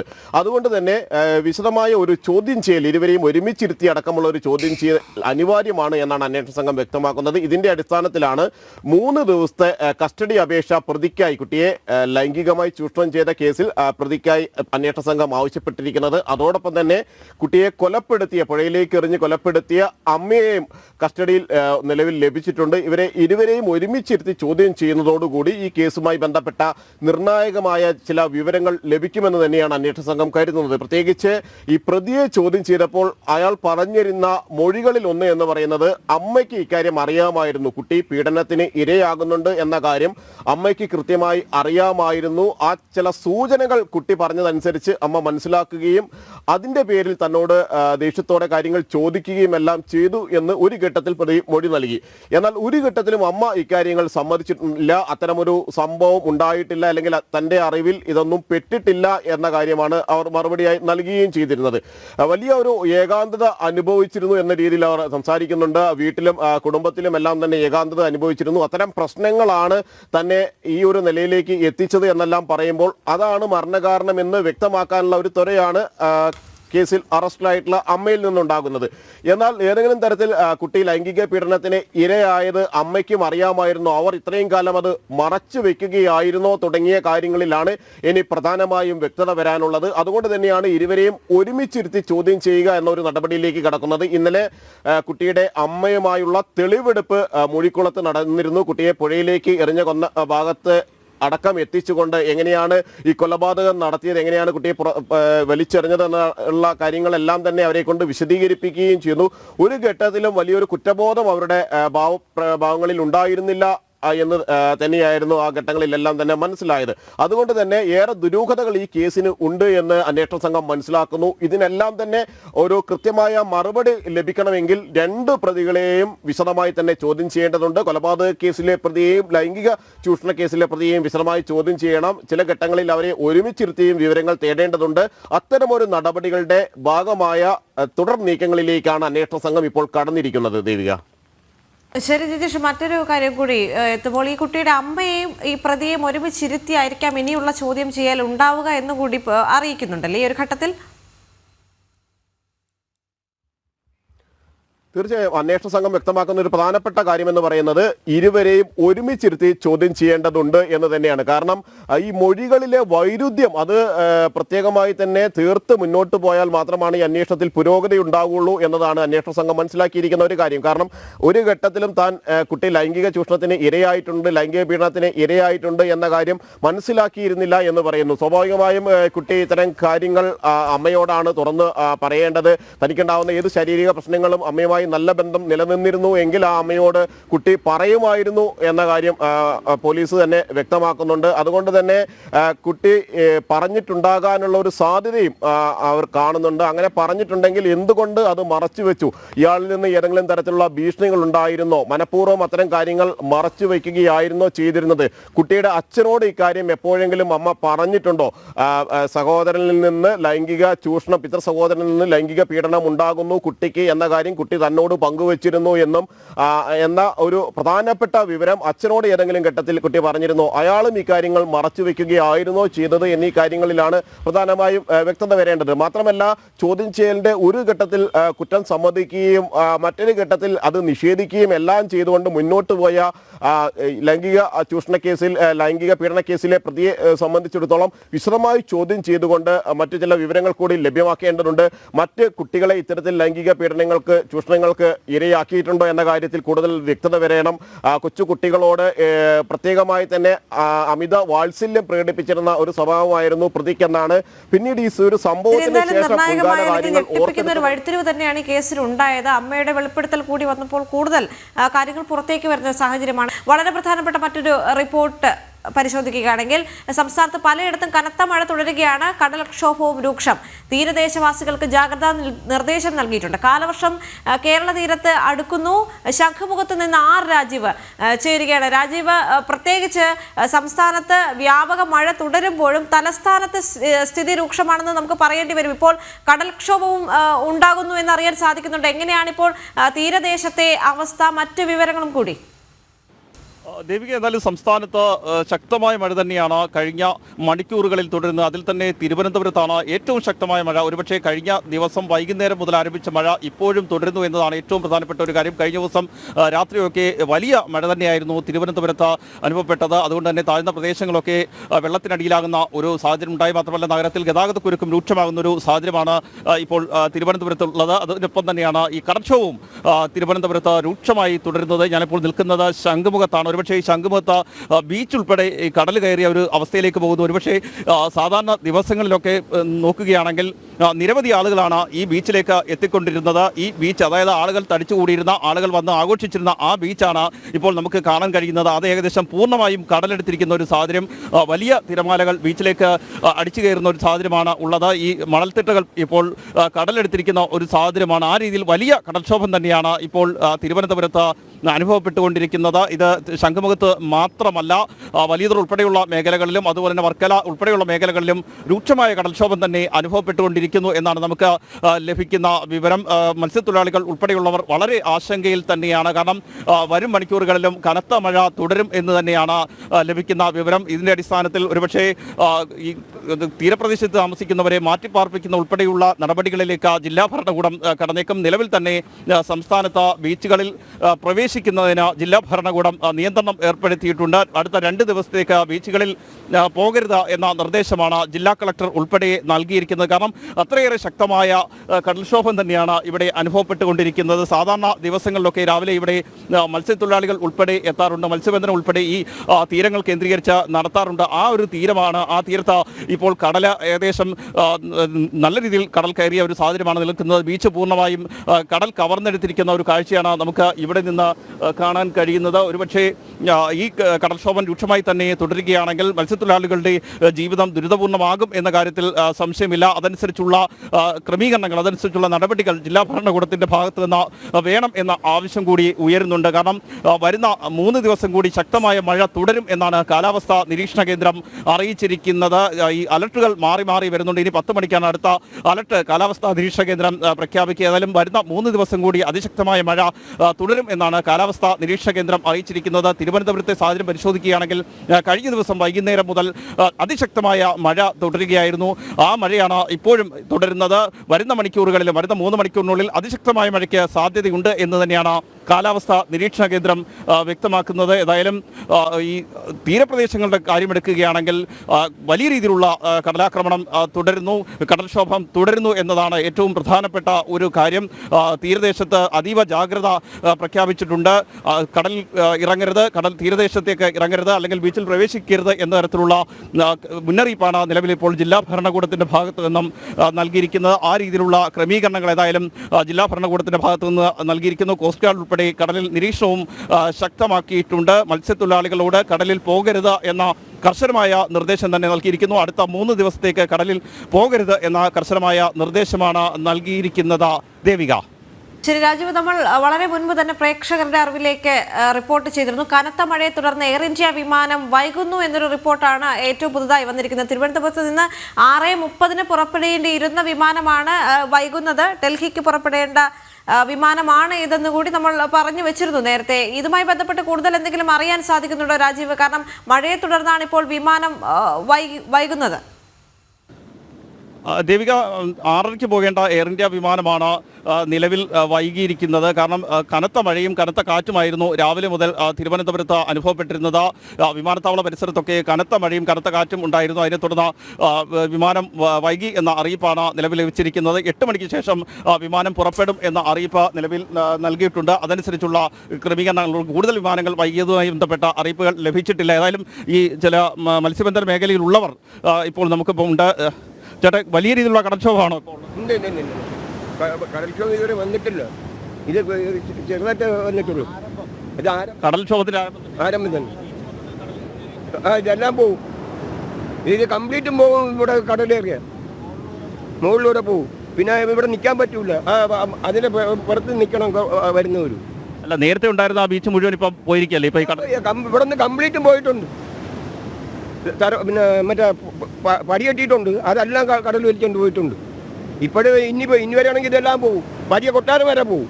അതായത് ഈ ഒരു കാലവർഷത്തിന് തുടക്കത്തിൽ തന്നെ ഇതാണ് അവസ്ഥയെങ്കിൽ ഇനി ഇത് കഴിയുമ്പോഴേക്ക് വീണ്ടും കടൽ നല്ലതുപോലെ ഇങ്ങോട്ട് കയറി പോകും. മുകളിലോട്ട് കയറും. ഇനി കടൽ ഈ 1 മാസം കഴിഞ്ഞ് പറഞ്ഞാൽ മുകളിലോട്ട് കടലേറും. അതോടെ പോകാൻ വേണ്ടി വരും. എല്ലാം തുടങ്ങിയത് കംപ്ലീറ്റ് ബീച്ച് നല്ലോണം പിന്നെ ഇവരൊക്കെ ശരിയാക്കിയില്ലെങ്കിൽ കംപ്ലീറ്റും പോകും. ഇതേപോലെ വാനന്തോണ്ടി കെട്ടിയില്ലെങ്കിൽ എല്ലാം നശിക്കും. സാധാരണ ദിവസങ്ങളിലൊക്കെ ഈ ശനി ഞായർ ദിവസങ്ങളിലൊക്കെ ആളുകൾ രാവിലെ വരുന്ന ബീച്ചല്ലേ ഇത്? ആ ആളുകൾ കൂടുന്ന ഒരു ബീച്ചല്ലേ നമ്മളിത് കാണുന്നത്? അതിന് ഇത് ഇഷ്ടം പോലെ ആൾ വരുന്ന ബീച്ചാണ്. ഇപ്പോഴിവിടെ ആരും ഇറങ്ങുന്നില്ല. താഴോട്ട് ഇറങ്ങാതെയാണ് അവർ വന്ന് നോക്കാൻ. അതോടെ പോയി കളയും എന്ന് പറഞ്ഞാൽ ഇവിടെ നിൽക്കാൻ പറ്റൂല ഒരിക്കലും. ഇത് ഈ മത്സ്യത്തൊഴിലാളികൾക്കും വലിയ പ്രശ്നമല്ലേ? കാര്യം രാവിലെ വല വലിക്കുന്ന ജോലി ഉൾപ്പെടെ ഇതിപ്പോൾ എല്ലാം തടസ്സപ്പെട്ടിരിക്കുകയല്ലേ? അതെ, കംപ്ലീറ്റും തടസ്സം. കമ്പോല വിടാൻ പറ്റാത്ത ഇതായിപ്പോയി. ഇനി വിടാൻ പറ്റൂല. ഇനി ഇത് തന്നെ പോക്കായിരിക്കും. കൊണ്ടുപോകും. ഇത് കെട്ടിയോണ്ട് ഇത് കൊള്ളാം. അല്ലെങ്കിൽ ആ റോഡെല്ലാം പോകും. അത്രയും പോകും റോഡ്. പ്രാവശ്യം എല്ലാം കംപ്ലീറ്റ് ഇടിഞ്ഞു പോയി, ശരിയാക്കി അവർ കെട്ടി. ഇപ്പോൾ ഇത് കെട്ടിയപ്പോൾ വേണം അവിടെ റോഡ് കംപ്ലീറ്റ് നിൽക്കുന്നത്. അല്ല, ഇപ്പോഴും അപകടമുള്ള സാഹചര്യമല്ലേ? വീണ്ടും ആ മണ്ണ് മുഴുവൻ പോയില്ലേ? ബീച്ചിലെ മണ്ണ് മുഴുവൻ പോയില്ല. ഇപ്പോഴൊന്നും അവിടെ ഒന്നും പോകത്തില്ല, ഇവിടെ പോകും. ഈ സ്ഥലം അത്രയും പോകും. എല്ലാവരുടെയും കല്ലടുക്കിയിരിക്കുകയാണ്, കംപ്ലീറ്റ് കല്ലടുക്കിയിരിക്കുന്നതുകൊണ്ട് ഒരു കുഴപ്പമൊന്നുമില്ല. ഇപ്പോൾ ഇങ്ങോട്ട് വീണ്ടും ഇതേപോലെ തന്നെ ചെയ്യണം. എങ്കിലേ അത് ശരിയാവൂ. അല്ലെങ്കിൽ നിൽക്കത്തില്ല. ഈ കൊട്ടാരം വരെ പോകും, വലിയ കൊട്ടാരം വരെ പോകും. വലിച്ചുണ്ട് ഇവിടെ അങ്ങനെ കോടി കെട്ടിയിട്ട് അത്രയും പോയി. അത് ശരിയല്ലാത്ത കെട്ടായിരുന്നു. അത് തന്നെ ഞാൻ പറഞ്ഞു. ദേവിക, അത് തന്നെയാണ്. അത് കാലവർഷത്തിൻ്റെ ഒരു തുടക്കത്തിൽ തന്നെ നമ്മൾ കാണുന്ന ഒരു സാഹചര്യമാണ്. മത്സ്യത്തൊഴിലാളികൾ പറയുന്നത് കാലവർഷത്തിൻ്റെ തുടക്കത്തിൽ തന്നെ ഈ രീതിയിൽ കടൽക്ഷോഭമാണെങ്കിൽ ഈ കാലവർഷം ശക്തി പ്രാപിക്കുന്ന ഒരു സാഹചര്യം ഉണ്ടാകുമ്പോഴേക്കും ഈ കടൽ കൂടുതൽ കയറും. അതായത് നമ്മൾ കാണുന്ന ശംഖുമുഖം, അതായത് ആളുകൾ വിനോദസഞ്ചാരികൾ ഉൾപ്പെടെ എത്തുന്ന ആ ശംഖുമുഖം പൂർണ്ണമായും കടലെടുത്ത് പോകുന്നൊരു അവസ്ഥയിലേക്ക് വരും എന്നാണ് നിലവിൽ ഈ മത്സ്യത്തൊഴിലാളികൾ പറയുന്നത്. മാത്രമല്ല, അവരുടെ ഉപജീവന മാർഗ്ഗമാണ് മത്സ്യം പിടിച്ചാണ് അവർ ജീവിക്കുന്നത്. രാവിലെയൊക്കെ കമ്പവല വലിക്കുക എന്ന് പറയുന്നത്, കമ്പവല ഉപയോഗിച്ചുകൊണ്ട് മീൻപിടുത്തം ഉൾപ്പെടെ ഇവർ നടത്താറുണ്ട്. പക്ഷേ അതൊന്നും കഴിയാത്തൊരു സാഹചര്യമാണ് നിലവിൽ ഇപ്പോൾ ഉള്ളത്. കാരണം ബീച്ച് പൂർണ്ണമായും കടലെടുത്തിരിക്കുന്ന ഒരു സാഹചര്യത്തിലേക്ക് എത്തിയിരിക്കുന്നു. ഈ കടൽക്ഷോഭം ഇങ്ങനെ തുടരുകയാണെങ്കിൽ, അതായത് തുടക്കത്തിൽ ഇതാണ് അവസ്ഥയെങ്കിൽ വലിയ കടൽക്ഷോഭത്തിലേക്ക് മാറുമ്പോൾ ബീച്ച് പൂർണ്ണമായും പോകുമെന്നാണ് ഈ പരമ്പരാഗത മത്സ്യത്തൊഴിലാളികൾ ഉൾപ്പെടെ പറയുന്നത്. ഏതായാലും ഇപ്പോൾ ഞാൻ നേരത്തെ സൂചിപ്പിച്ചതുപോലെ അതീവ ജാഗ്രതാ നിർദ്ദേശം തന്നെയാണ് തിരുവനന്തപുരത്ത് ഉൾപ്പെടെയുള്ള ബീച്ചുകളിൽ ഉള്ളത്. ദേവിക. രാജീവ്, അതോടൊപ്പം തന്നെ ഈ തീരപ്രദേശവാസികളെ ക്യാമ്പുകളിലേക്ക് മാറ്റാനുള്ള ഏതെങ്കിലും തരത്തിലുള്ള നടപടികൾ ആരംഭിച്ചിട്ടുണ്ടോ? കാരണം തലസ്ഥാനത്ത് ശക്തമായ മഴയാണ്. അതോടൊപ്പം തന്നെ പലയിടത്തും വീടുകൾ ഭാഗികമായി തകർന്നു, അല്ലെങ്കിൽ 30ഓളം വീടുകൾ ഭാഗികമായി തകരുകയും 12ഓളം വീടുകൾ പൂർണ്ണമായും തകരുന്ന സാഹചര്യമുണ്ട്. ഈ ഒരു സാഹചര്യത്തിൽ അവിടെയുള്ള ജനങ്ങളെ മാറ്റിപ്പാർപ്പിക്കാനുള്ള ഏതെങ്കിലും തരത്തിലുള്ള നീക്കങ്ങൾ അവിടെ നടക്കുന്നുണ്ടോ?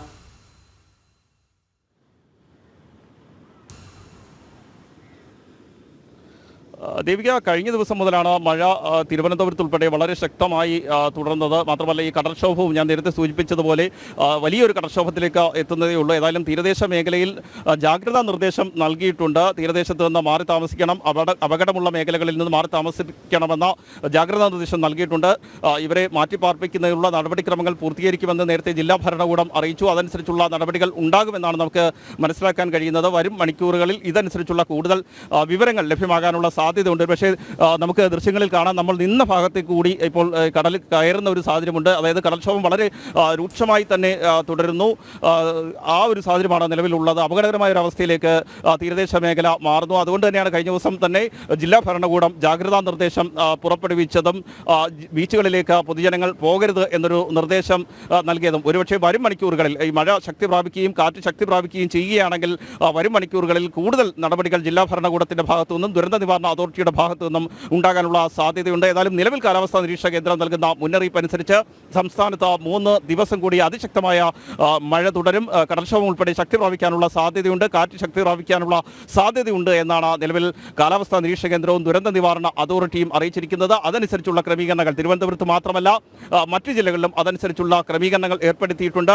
മലയോര മേഖലകളിലേക്ക് ഉൾപ്പെടെ യാത്രകൾ ഒഴിവാക്കണമെന്ന നിർദ്ദേശം നിലവിൽ ദുരന്ത നിവാരണ അതോറിറ്റി നൽകിയിട്ടുണ്ട്. മണ്ണിടിച്ചിൽ സാധ്യത ഉൾപ്പെടെയുണ്ട്. നമുക്കറിയാം, നേരത്തെയും ഇത്തരത്തിൽ തുടർച്ചയായി മഴ പെയ്ത സാഹചര്യത്തിലായിരുന്നു വയനാട് ദുരന്തം ഉൾപ്പെടെ സംഭവിച്ചിരുന്നത്. അത്തരമൊരു സാഹചര്യങ്ങളൊക്കെ മുൻനിർത്തിക്കൊണ്ടുള്ള ക്രമീകരണങ്ങൾ വേണമെന്ന ദുരന്ത നിവാരണ അതോറിറ്റി കനത്ത മഴ തന്നെയാണ്.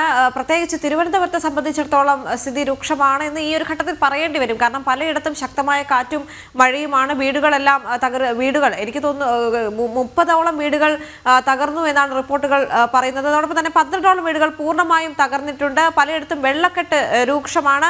അതോടൊപ്പം തന്നെ ജനങ്ങളുടെ ജീവിതം ദുരിതപൂർണിതമാകുന്നു എന്ന് നമുക്ക് ഈ ഒരു ഘട്ടത്തിൽ പറയേണ്ടി വരും. തോരാത്ത മഴയിൽ ജില്ലകൾ തോറും മഴക്കെടുതിയും രൂക്ഷമാകുന്നുണ്ട്. തിരുവനന്തപുരത്ത് ശക്തമായ കാറ്റിലും മഴയിലും വൻ നാശനഷ്ടം. ജില്ലകളിൽ നിയന്ത്രണമാണ്. കാസർഗോഡും കണ്ണൂരും റെഡ് അലർട്ട്. കോഴിക്കോട്, ഇടുക്കി, കാസർഗോഡ് ജില്ലകളിലും കനത്ത മഴ തുടരുന്നു. തലസ്ഥാനത്ത് രാത്രി മുഴുവൻ തോരാതെ മഴ. കാലവർഷം കേരള തീരത്തേക്ക് അടുക്കുകയാണ്. ഇനിയും മഴ കനക്കാനാണ് സാധ്യത. തിരുവനന്തപുരത്ത് നിന്ന് ആർ രാജീവ്, കോഴിക്കോട് നിന്ന് ദിസ്ന സുരേഷ്, കൊച്ചിയിൽ നിന്ന് ജിജീഷ് കരുണാകരൻ എന്നിവർ ചേരുകയാണ്. ആദ്യം ആർ രാജീവിലേക്ക് എത്തുമ്പോൾ, രാജീവ് ഇപ്പോൾ ശംഖുമുഖത്താണ് നിൽക്കുന്നത്. അവിടെ കടലാക്രമണം രൂക്ഷമാകുന്ന ഒരു സാഹചര്യം കൂടി ഒരു ഘട്ടത്തിൽ ഉണ്ടെന്ന് മനസ്സിലാക്കാൻ സാധിക്കുന്നുണ്ട്. അതോടൊപ്പം തന്നെ രാജീവ്, അവിടെയുള്ള ജനങ്ങളെ മാറ്റിപ്പാർപ്പിക്കാനുള്ള നീക്കങ്ങളുമായി ബന്ധപ്പെട്ട എന്തെങ്കിലും ഈ ഒരു ഘട്ടത്തിലും അറിയാൻ സാധിക്കുന്നുണ്ടോ?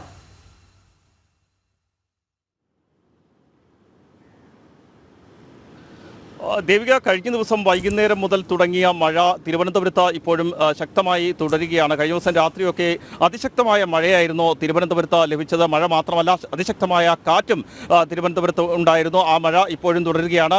വരുന്ന 3 മണിക്കൂർ കൂടി അതിശക്തമായ മഴ തുടരും എന്നാണ് കാലാവസ്ഥാ നിരീക്ഷണ കേന്ദ്രം നിലവിൽ അറിയിച്ചിരിക്കുന്നത്. തിരുവനന്തപുരത്തെ താഴ്ന്ന പ്രദേശങ്ങളൊക്കെ വെള്ളക്കെട്ടിലായ ഒരു അവസ്ഥയാണ്. നമുക്കറിയാം, കനത്ത മഴ പെയ്താൽ തിരുവനന്തപുരത്തെ നഗരങ്ങളൊക്കെ വെള്ളക്കെട്ടായി മാറാറുണ്ട്. വലിയ ഗതാഗതക്കുരുക്കുൾപ്പെടെ അനുഭവപ്പെടുന്ന ഒരു സാഹചര്യവും നിലനിൽക്കുന്നുണ്ട്. ഇതിനൊപ്പമാണ് കടൽക്ഷോഭവും തലസ്ഥാനത്ത് രൂക്ഷമായി തുടരുന്നത്. ഞാനിപ്പോൾ നിൽക്കുന്നത് ദേവിക സൂചിപ്പിച്ചതുപോലെ ശംഖുമുഖത്താണ്. ശംഖുമുഖം ബീച്ചിലാണ് ഞാനിപ്പോൾ നിൽക്കുന്നത്. ഒരുപക്ഷെ സാധാരണ ദിവസങ്ങളിൽ ശനി ഞായർ ദിവസങ്ങളിലൊക്കെ ഈ ബീച്ച് വിനോദസഞ്ചാരികളെ കൊണ്ടും ഇവിടെയുള്ള ആളുകളെ കൊണ്ടും ഒക്കെ നിറയാറുണ്ട്. ആ ബീച്ച് ഇപ്പോൾ ഏകദേശം പൂർണ്ണമായും കടലെടുത്തിരിക്കുന്ന ഒരു സാഹചര്യമാണ്. കടല് രൂക്ഷമായി ഇവിടേക്ക് കടന്നു കയറിയിരിക്കുന്ന ഒരു സാഹചര്യമാണ് നിലനിൽക്കുന്നത്. നമുക്ക് കാണാം, ആളുകൾ നിരവധിയായ ആളുകൾ എത്തുന്ന സ്ഥലമാണ്. ആ സ്ഥലമൊക്കെയാണ് ഇപ്പോൾ ഈ കടൽ ഇങ്ങനെ കയറിക്കൊണ്ടിരിക്കുന്നത്. ആ രീതിയിൽ കടൽക്ഷോഭം, അതായത് കാലവർഷത്തിന്റെ തുടക്കത്തിൽ തന്നെ കടൽക്ഷോഭം രൂക്ഷമാകുന്ന ഒരു സാഹചര്യമാണ് തലസ്ഥാനത്തുള്ളത്. ഈ ശംഖുമുഖത്ത് മാത്രമല്ല, വലിയതുറ ഉൾപ്പെടെയുള്ള മേഖലകളിലും വിഴിഞ്ഞത്തും അതുപോലെ തന്നെ വർക്കലയിലും എല്ലാം ആയിരുന്നെങ്കിലും എല്ലാം ഈ രീതിയിൽ കടൽ കയറിയ ഒരു സാഹചര്യമാണ് നിലനിൽക്കുന്നത്. രൂക്ഷമായ കടൽക്ഷോഭം തുടരുന്നു. ഈ മത്സ്യത്തൊഴിലാളികൾ പറയുന്ന അനുസരിച്ചാണെങ്കിൽ ഈ കാലവർഷത്തിന്റെ തുടക്കത്തിൽ തന്നെയാണ് ഈ രീതിയിൽ കടൽ ഇത്രയോളം കടന്നു കയറിയിരിക്കുന്നത്. ഈ ഒരു അവസ്ഥ പോവുകയാണെങ്കിൽ ഒരുപക്ഷെ ഈ കാലവർഷം ഇനിയും ശക്തമാകുമ്പോൾ, അതായത് കാലവർഷം എത്തി അത് ശക്തമാകുന്ന ഒരു സാഹചര്യം ഉണ്ടാവുകയാണെങ്കിൽ ഈ കടൽക്ഷോഭം വീണ്ടും രൂക്ഷമാകും. അത് മത്സ്യത്തൊഴിലാളികളുടെ ജീവിതം ദുരിതപൂർണ്ണമാക്കും എന്ന കാര്യത്തിൽ സംശയമില്ല. കാരണം ഈ കടലിനെ ആശ്രയിച്ചുകൊണ്ടാണ് മത്സ്യത്തൊഴിലാളികൾ കടലിലെ ഓരോ മാറ്റങ്ങളും അവരുടെ ചങ്കിടിപ്പ് ഏറ്റുന്നതാണ്. സാധാരണ രീതിയിൽ നമ്മൾ ഇവിടേക്ക് വരുമ്പോൾ ഇവിടെ ഈ കമ്പവല വലിക്കുക, അതായത് മീൻ പിടിക്കുന്ന ഒരു പരമ്പരാഗത രീതിയാണ്. അത്തരത്തിലുള്ള ആളുകളെ കാണാൻ കഴിയും. പക്ഷേ ഇപ്പോൾ അതിനൊന്നും കഴിയാത്തൊരു സാഹചര്യമാണ്. അത്തരത്തിൽ ഈ കടൽ രൂക്ഷമായി തന്നെ കയറിയിരിക്കുന്നു. അതായത് കടൽ ബീച്ച് കവർന്നെടുത്തിരിക്കുന്ന ഒരു സാഹചര്യം, ഇവിടേക്ക് ആളുകൾക്ക് പ്രവേശിക്കാൻ കഴിയാത്തൊരു സാഹചര്യമാണ് ഉള്ളത്. നിലവിൽ തന്നെ ജില്ലാ ഭരണകൂടം ജാഗ്രതാ നിർദ്ദേശം നൽകിയിട്ടുണ്ട്. യാതൊരു തരത്തിലും ബീച്ചുകളിലേക്ക് പ്രവേശിക്കരുത് എന്ന നിർദ്ദേശമാണ് ജില്ലാ ഭരണകൂടം നൽകിയിരിക്കുന്നത്. വരുന്ന 3 ദിവസത്തേക്കാണ് നിലവിൽ ഇപ്പോൾ ജില്ലാ ഭരണകൂടം നിയന്ത്രണം ഏർപ്പെടുത്തിയിരിക്കുന്നത്. ബീച്ചുകളിൽ പ്രവേശിക്കരുതെന്ന നിർദ്ദേശം നൽകിയിരിക്കുന്നു. കാരണം വരുന്ന മണിക്കൂറുകൾ അത് വളരെ നിർണായകമാണ്. വീണ്ടും അതിശക്തമായ മഴയ്ക്ക് സാധ്യതയുണ്ട് എന്ന് തന്നെയാണ് കാലാവസ്ഥാ നിരീക്ഷണ കേന്ദ്രം അറിയിച്ചിരിക്കുന്നത്. അതനുസരിച്ചുള്ള ക്രമീകരണങ്ങളുടെ ഭാഗമായാണ് ബീച്ചുകളിലേക്ക് എത്തരുത് എന്ന ഒരു നിർദ്ദേശം നിലവിൽ ജില്ലാ ഭരണകൂടത്തിന്റെ ഭാഗത്ത് നിന്ന് ഉണ്ടായിരിക്കുന്നത്. അത് ശംഖുമുഖത്ത് മാത്രമല്ല, കോളം ഉൾപ്പെടെയുള്ള ബീച്ചുകൾക്കും ഈ നിയന്ത്രണം ഏർപ്പെടുത്തിയിട്ടുണ്ട്. ഇതിനൊപ്പം റെഡ് അലർട്ട് പ്രഖ്യാപിച്ചിരിക്കുന്ന എല്ലാ ജില്ലകളിലും ഇത്തരത്തിലുള്ള നിയന്ത്രണങ്ങൾ ഉണ്ട് എന്ന് തന്നെയാണ് ദുരന്ത നിവാരണ അതോറിറ്റി അറിയിച്ചിരിക്കുന്നത്. അത്തരത്തിലുള്ള ക്രമീകരണങ്ങളിലേക്ക് പോകുന്ന ഒരുപക്ഷെ ഈ കാലവർഷം കൂടുതൽ ശക്തമാവുകയാണെങ്കിൽ വീണ്ടും കൂടുതൽ കടുത്ത നിയന്ത്രണങ്ങളിലേക്ക് പോകാനുള്ള സാധ്യത നിലനിൽക്കുന്നുണ്ട്. ഏതായാലും വലിയ ഒരു നിയന്ത്രണങ്ങൾ ഇപ്പോൾ നിലവിൽ ഏർപ്പെടുത്തിയിട്ടുണ്ട്. ഇവിടെ ഇപ്പോൾ നിയന്ത്രണമാണ് സാധാരണ. ഇത് കാലവർഷം അടുക്കുമ്പോഴും ഇങ്ങനെ നിയന്ത്രണം ഏർപ്പെടുത്താറുണ്ട്. ടൂറിസ്റ്റുകളുടെ വരവ് കുറയും. പിന്നെ അതുകൂടാതെ മാത്രമല്ല ഈ കടൽക്ഷോഭം ഉണ്ടാവും, കാറ്റ്, അങ്ങനെയുള്ള പല കടലിപ്പം നല്ലോണം ശോഭിച്ചിരിക്കുന്ന ഒരു സാഹചര്യം. അതെ, ഇപ്പോൾ തുടക്കമാണ്, കാലവർഷത്തിൻ്റെ തുടക്കമാണ്. അപ്പോൾ അത് ഇനിയിപ്പോൾ കുറച്ച് 2-3 മാസം അങ്ങനെയാണ് സംഭവിക്കുന്നത്. അല്ല, ഈ ബീച്ച് ഏകദേശം ഇവിടേക്ക് ഉള്ളിലേക്ക് നഷ്ടപ്പെട്ടുകൊണ്ടിരിക്കുകയാണ്. അതെ അതെ. സാധാരണ രീതിയിൽ വിനോദസഞ്ചാരികൾ ആളുകളൊക്കെ വരുന്ന ഒരു സ്ഥലമാണ് ഈ ഏരിയ. അങ്ങോട്ടൊക്കെ ആളുകൾ ഇറങ്ങുന്ന ഒരു സ്ഥലം എന്ന് പറയുന്നത് ഏറ്റവും കൂടുതൽ ടൂറിസ്റ്റുകൾ വന്ന് പോകുന്ന സ്ഥലമാണ് ശംഖുമുഖം ബീച്ച്. അതിൻ്റെ തീരങ്ങൾ ഇപ്പോൾ കടൽക്ഷോഭം ഉണ്ടാകുമ്പോൾ തീരം നഷ്ടപ്പെട്ട് കഴിഞ്ഞാൽ ഇവിടെ കാല് നനയ്ക്കാനോ അല്ല മറ്റുള്ള കാര്യത്തിനൊന്നും പറ്റത്തില്ല. കഴിവതും നമ്മൾ സേഫായ സ്ഥലങ്ങളിലാണ് ഒതുക്കി നിർത്തുന്നത്. ഇത്തവണ ഇന്ന് മത്സ്യബന്ധനത്തിനും ഇവിടുന്ന് മത്സ്യബന്ധനത്തിന് അങ്ങനെ വലുതായിട്ട് അല്ല കടൽക്ഷോഭം ഉണ്ടായിരിക്കുമ്പോൾ അത്തരത്തിലുള്ള കാര്യങ്ങളൊന്നും ചെയ്യാറില്ല. അതുകൊണ്ടാണ് ബന്ധനം നടക്കാറ്. അതുകൊണ്ടാണ് അതെ അതെ അതിന് നിയന്ത്രണം ഏർപ്പെടുത്തിയിട്ടുണ്ട്. അതിനെപ്പറ്റി നമുക്കറിയാം. അത് മത്സ്യത്തൊഴിലാളിയുടെ കടൽക്ഷോഭം ഉണ്ടായിരിക്കും. മത്സ്യത്തൊഴിലാളികൾക്ക് ഉള്ളിലോട്ട് പോകാനുള്ള സാഹചര്യം ഇല്ല. അപ്പോൾ ഇല്ലാതിരിക്കുമ്പോൾ പിന്നെ അപകടങ്ങൾ ഒരുപാട് സംഭവിക്കും. അതുകൊണ്ടാണ് മത്സ്യബന്ധനം നിരോധിച്ചിരിക്കുന്നത്. ഈ കാലവർഷം കനക്കുന്തോറും ഈ കടൽക്ഷോഭം ഇനിയും കൂടാനുള്ള സാധ്യത കൂടും. തീരം ഇതുവരെ വെള്ളം ഇങ്ങോട്ട് വരെ അടിക്കാറുണ്ട്, കടൽക്ഷോഭിക്കാറുണ്ട്. കടൽക്ഷോഭിക്കുമ്പം തീരം മൊത്തത്തിനങ്ങ് പോകും. അപ്പോൾ ഇവിടെ വന്ന ടൂറിസ്റ്റുകൾക്ക് നിൽക്കാനൊന്നും പറ്റത്തില്ല. തീർച്ചയായും എന്തായാലും ഈ കാലവർഷത്തിൻ്റെ തുടക്കത്തിൽ തന്നെ ഈ രീതിയിലാണെങ്കിൽ ഇനിയും ഈ തീരം നഷ്ടപ്പെടാനുള്ള ഒരു സാധ്യതയുണ്ട് എന്ന് തന്നെയാണ് ഇവിടെയുള്ളവർ പറയുന്നത്. ഇത് നിയന്ത്രണം, അതായത് വിനോദസഞ്ചാരികളെ നിയന്ത്രിക്കാൻ ഏർപ്പെടുത്തിയിരിക്കുന്ന ലൈഫ് ഗാർഡുമാരും പറയുന്നത് ആ രീതിയിലാണ്. ഈ തീരത്തേക്ക് കൂടുതൽ കടൽക്ഷോഭം ഉണ്ടാവുകയാണെങ്കിൽ തീരം കൂടുതൽ നഷ്ടപ്പെടും. അതനുസരിച്ചുള്ള നിയന്ത്രണങ്ങൾ ഏതായാലും ഏർപ്പെടുത്തിയിട്ടുണ്ട് എന്ന് തന്നെയാണ് പറയുന്നത്. ഏതായാലും ദേവിക, ഞാൻ നേരത്തെ സൂചിപ്പിച്ചതുപോലെ സംസ്ഥാനത്ത് വരുന്ന മണിക്കൂറുകൾ കൂടുതൽ നിർണായകമാണ്. അതിശക്തമായ മഴയ്ക്ക് സാധ്യതയുണ്ട് എന്ന് തന്നെയാണ് കാലാവസ്ഥാ നിരീക്ഷണ കേന്ദ്രം അറിയിച്ചിരിക്കുന്നത്. തലസ്ഥാനത്ത് ഉൾപ്പെടെ അതിനനുസരിച്ചുള്ള ജാഗ്രതാ നിർദ്ദേശം നൽകിയിട്ടുണ്ട്. ഏതായാലും കടൽക്ഷോഭം തലസ്ഥാനത്തുൾപ്പെടെ രൂക്ഷമായി തുടരുന്നു. വരും മണിക്കൂറുകളിലും ഈ രീതിയിൽ രൂക്ഷമായി കടൽക്ഷോഭം തുടരുകയാണെങ്കിൽ മത്സ്യത്തൊഴിലാളികളെ മാറ്റിപ്പാർപ്പിക്കുന്ന ഉൾപ്പെടെയുള്ള നടപടികളിലേക്ക് ജില്ലാ ഭരണകൂടത്തിന് കടക്കേണ്ടി വരും. ദേവിക. ശരി, തിരുവനന്തപുരത്ത് നിന്ന് ടിൻഡു ദാസ് കൂടി ചേരുകയാണ് ഈ ഘട്ടത്തിൽ. ടിൻഡു, പലയിടത്തും വെള്ളക്കെട്ട് രൂക്ഷമാകുന്നൊരു സാഹചര്യം കൂടിയുണ്ടല്ലോ. കഴിഞ്ഞ മഴക്കാലത്തും തിരുവനന്തപുരം കോർപ്പറേഷനെതിരെ വലിയ രീതിയിലുള്ള പ്രതിഷേധം ഉയർന്ന സാഹചര്യവുമുണ്ട് ഈ വെള്ളക്കെട്ട് മൂലം. ഇത്തവണയും വെള്ളക്കെട്ട് പലയിടത്തും രൂക്ഷമാകുന്നൊരു സാഹചര്യം കാണുന്നുണ്ട്. ടിൻഡുവിൻ്റെ ദൃശ്യങ്ങൾ കണ്ടാൽ തന്നെ നമുക്ക് മനസ്സിലാകുന്നൊരു സാഹചര്യമാണ്. ഗതാഗതം തടസ്സപ്പെടുന്ന ഒരു സാഹചര്യം കൂടി അവിടെ ഉണ്ട് എന്ന് മനസ്സിലാകുന്നു. മറ്റ് വിവരങ്ങൾ എന്തൊക്കെയാണ്? ദേവിക, ഞാനിപ്പോൾ നിൽക്കുന്നത് വഞ്ചിയൂര് പള്ളിമുക്ക് ഭാഗത്താണ്. ഈ ഭാഗത്തൊക്കെ വലിയ രീതിയിൽ അല്ലെങ്കിൽ താഴ്ന്ന പ്രദേശങ്ങളിലൊക്കെ വെള്ളം കയറി തുടങ്ങിയിട്ടുണ്ട് എന്നാണ് മനസ്സിലാക്കാൻ സാധിക്കുന്നത്. വഞ്ചിയൂര്, ചാക്ക, പേട്ട തുടങ്ങിയ നഗരത്തിലെ താഴ്ന്ന പ്രദേശങ്ങളിലൊക്കെ ഇന്നലത്തെ പെയ്ത മഴയിൽ തന്നെ വെള്ളം കയറി തുടങ്ങിയിട്ടുണ്ട്. ഏറ്റവും പ്രധാനപ്പെട്ട കാര്യം ബണ്ട് റോഡ് നിറയുക എന്നതാണ്.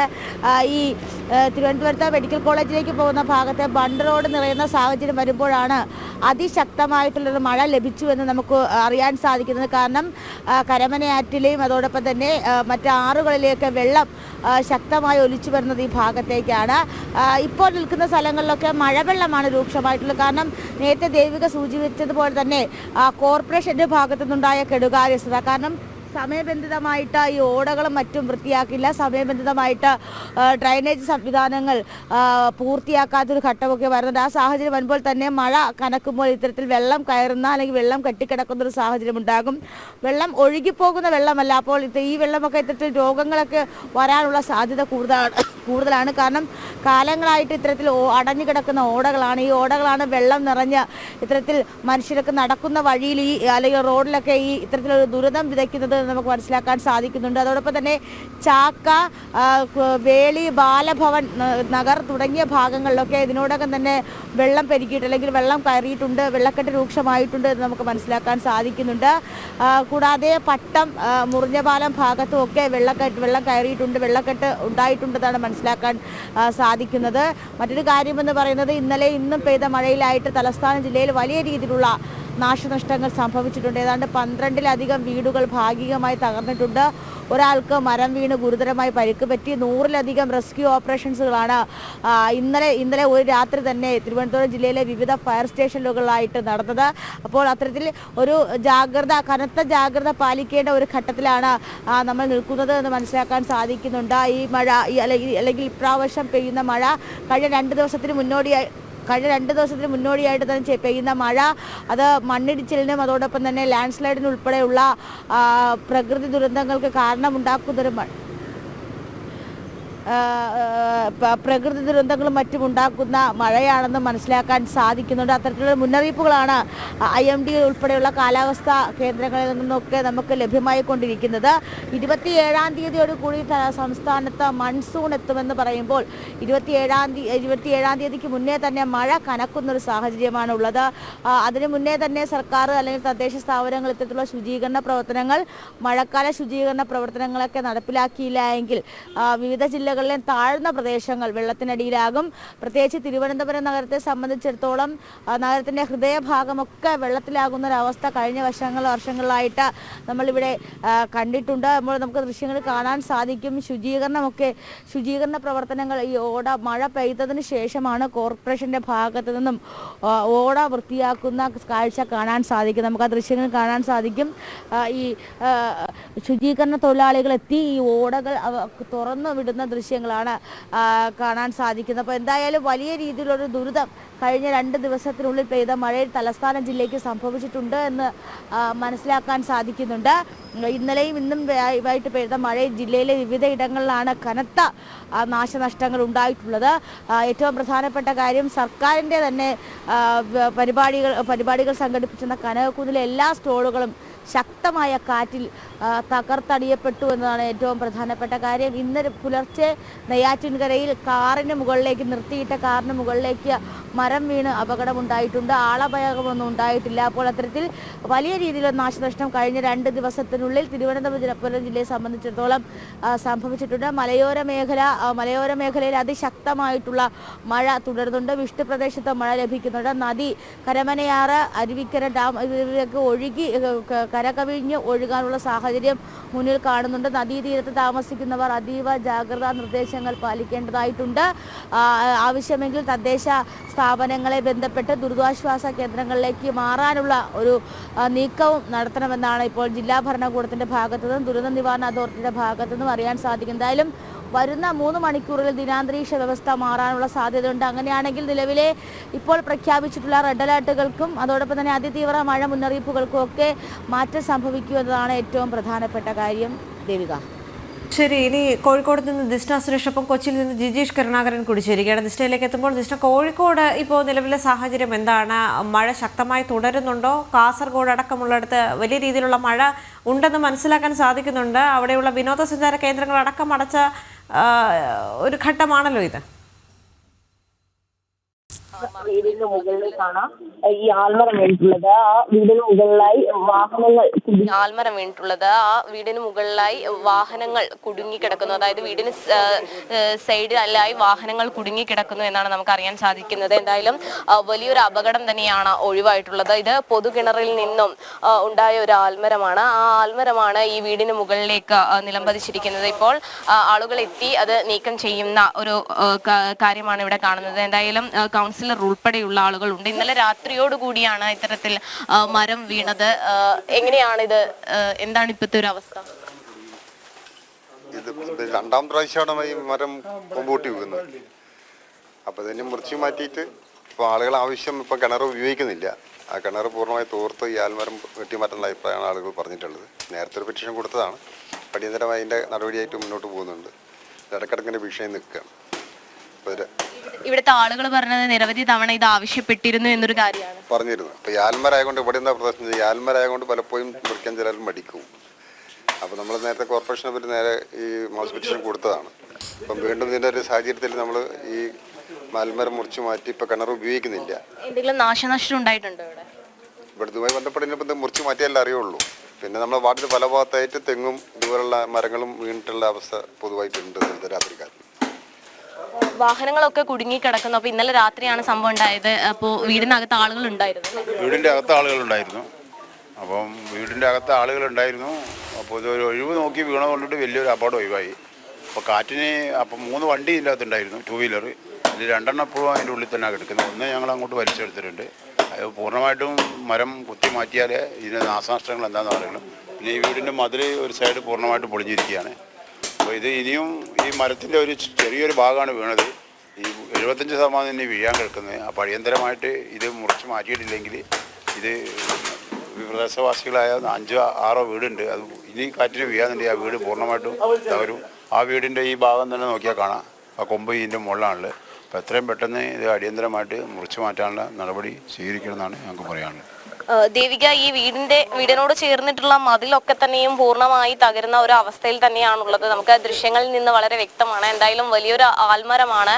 ആ ആൽമരം വീടിന്റെ കാർപോർച്ചിന്റെ ആ ഭാഗത്തേക്കാണ് വീണത്. അതുകൊണ്ട് തന്നെ വലിയൊരു രീതിയിലുള്ള നാശനഷ്ടം ഉണ്ടായിട്ടില്ല എന്ന് തന്നെയാണ് നമുക്ക് അനുമാനിക്കാൻ കഴിയുന്നത്. പക്ഷേ 3 വാഹനങ്ങൾ ഈ കാർപോർച്ചിന്റെ അകത്തുണ്ടായിരുന്നു. അതിൽ ഒരു വാഹനം ഈ വീട്ടുകാർ തന്നെ പുറത്തേക്ക് ഇറക്കിയ ഒരു സാഹചര്യമാണ് നിലവിലുള്ളത്. എന്തായാലും ഈ മരം മുറിച്ചു മാറ്റുന്ന ഒരു സാഹചര്യമാണ് നിലവിലുള്ളത്. രാത്രിയായിരുന്നു. അതുകൊണ്ട് തന്നെ വലിയൊരു അപകടം തന്നെയാണ് ഒഴിവായത്. പുതിയാപ്പയിലെ 3 വീടുകൾക്ക് മുകളിലാണ് ഈ ആൽമരം മറിഞ്ഞു വീണിട്ടുള്ളത്. ദേവിക, സംസ്ഥാനത്തെ വന്യമൃഗശല്യം രൂക്ഷമാവുകയാണ്. വയനാട് വീണ്ടും പുലിയെ കണ്ടു. ബത്തേരിയിലാണ് പുലിയെ കണ്ടത്. പാട്ടവയൽ സ്കൂൾ റോഡിന് സമീപമാണ് പുലിയെ കണ്ടത്. സ്കൂളിന് സമീപത്തുള്ള മതിലിലൂടെ പുലി നടക്കുന്ന ദൃശ്യങ്ങൾ ഇപ്പോൾ പുറത്തു വന്നിട്ടുണ്ട്. ഇതുമായി ബന്ധപ്പെട്ടുള്ള കൂടുതൽ വിവരങ്ങൾ അർജുൻ വയനാട്ടിൽ നിന്ന് നൽകും. സ്കൂളിന് അല്പം മാറിയാണ് പുലിയെ കണ്ടിരിക്കുന്നത്.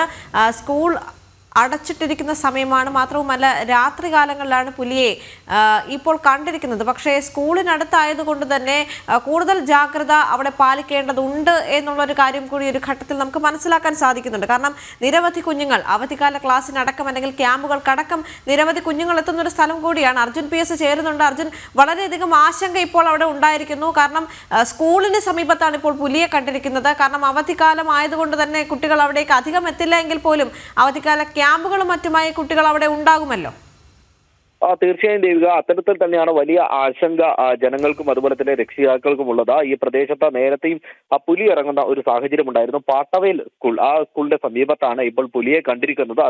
അത് സ്കൂളിന്റെ മതിൽ, തൊട്ടുപുറത്തുള്ള മതിലിനോട് ചേർന്നാണ് പുലി. ആ മതിലിന് മുകളിലൂടെ പോകുന്നതാണ് ഈ വാഹനത്തിൽ പോയ ഒരു വ്യക്തി ആ ദൃശ്യങ്ങൾ പകർത്തിയത്. നേരത്തെയും പ്രദേശത്ത് ഈ പുലി ഉണ്ടെന്നുള്ള ഒരു ആരോപണമൊക്കെ, അല്ലെങ്കിൽ അത്തരത്തിൽ പുലി ഉണ്ടെന്ന് നാട്ടുകാർ പറയുന്ന സാഹചര്യം ഉണ്ടായിരുന്നു. എന്തിനാൽ തന്നെയും ഇന്ന് രാവിലെ ഈ പുലിയെ കണ്ടതിനെ തുടർന്ന് വനപാലകരെ വിവരം അറിയിക്കും. പിന്നീട് അജിത് കെ രാമൻ, അതായത് DF അജിത് കെ രാമന്റെ നേതൃത്വത്തിൽ ഈ പ്രദേശത്തേക്ക് വനപാലകർ എത്തിക്കുകയും ഈ പ്രദേശത്ത് പരിശോധന നടത്തുകയും ചെയ്തിട്ടുണ്ട്. പക്ഷേ ദേവിക പറഞ്ഞതുപോലെ തന്നെ വലിയ ആശങ്കയിലാണ് ജനങ്ങളുള്ളത്. ഈ അവധിക്കാല ക്ലാസുകളോ അല്ലെങ്കിൽ അത്തരത്തിൽ കുട്ടികൾ നടന്നു പോകുന്ന വഴികൾ തന്നെയാണ്, അല്ലെങ്കിൽ സാധാരണക്കാർ ജനങ്ങളടക്കം നടന്നു പോകുന്ന വഴിയാണ് ഇത്. അത്തരത്തിൽ ജനങ്ങൾക്കൊക്കെ വലിയ പേടിയും ഈ പ്രദേശത്തായിട്ടുണ്ട്. നേരത്തെ തന്നെ കഴിഞ്ഞ ആഴ്ചയിലൊക്കെ ഈ പ്രദേശങ്ങളിൽ പുലി ഇറങ്ങുന്നതുമായി ബന്ധപ്പെട്ട് നമ്മൾ നിരവധി വാർത്തകൾ ചെയ്തതാണ്. ബത്തേരിയിലെ ചില പ്രദേശങ്ങളിൽ ആ ഒരു സമയത്താണ് ഈ സ്കൂളിന്റെ ഭാഗത്ത്, പാട്ടവേൽ സ്കൂളിന്റെ ഭാഗത്തും ഇത്തരത്തിൽ പുലിയെ കണ്ടത്. ഇതിനാൽ തന്നെയും രാവിലെ എത്തി വനപാലകർ പ്രദേശത്ത് പരിശോധന നടത്തിയിട്ടുണ്ട്. ആവശ്യമെങ്കിൽ പെട്രോളിങ്ങിന് ആളെയിടും എന്നുള്ളതാണ് നമുക്ക് മനസ്സിലാക്കാൻ സാധിക്കുന്നത്. അത്തരത്തിലാണ് നമ്മളോട് പറഞ്ഞിട്ടുള്ളത്. പെട്രോളിങ്ങിന് ആളെയിടും, ആവശ്യമെങ്കിൽ ഈ പ്രദേശത്ത് ആ പുലിയെ പിടികൂടുവാൻ കെണിവെക്കും എന്നുള്ളതടക്കം ഫോറസ്റ്റ് ഡിപ്പാർട്ട്മെന്റ് നമ്മളോട് പറഞ്ഞിട്ടുണ്ട്. ദേവിക.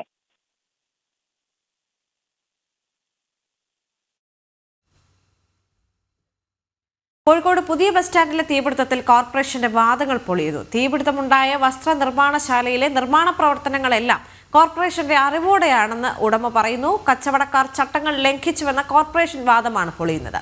ദിസ്ന സുരേഷ് ചേരുന്നുണ്ട് കൂടുതൽ വിവരങ്ങളുമായി. ദിസ്ന, ഈ റിപ്പോർട്ടിന്റെ വിശദാംശങ്ങൾ എന്തൊക്കെയാണ്?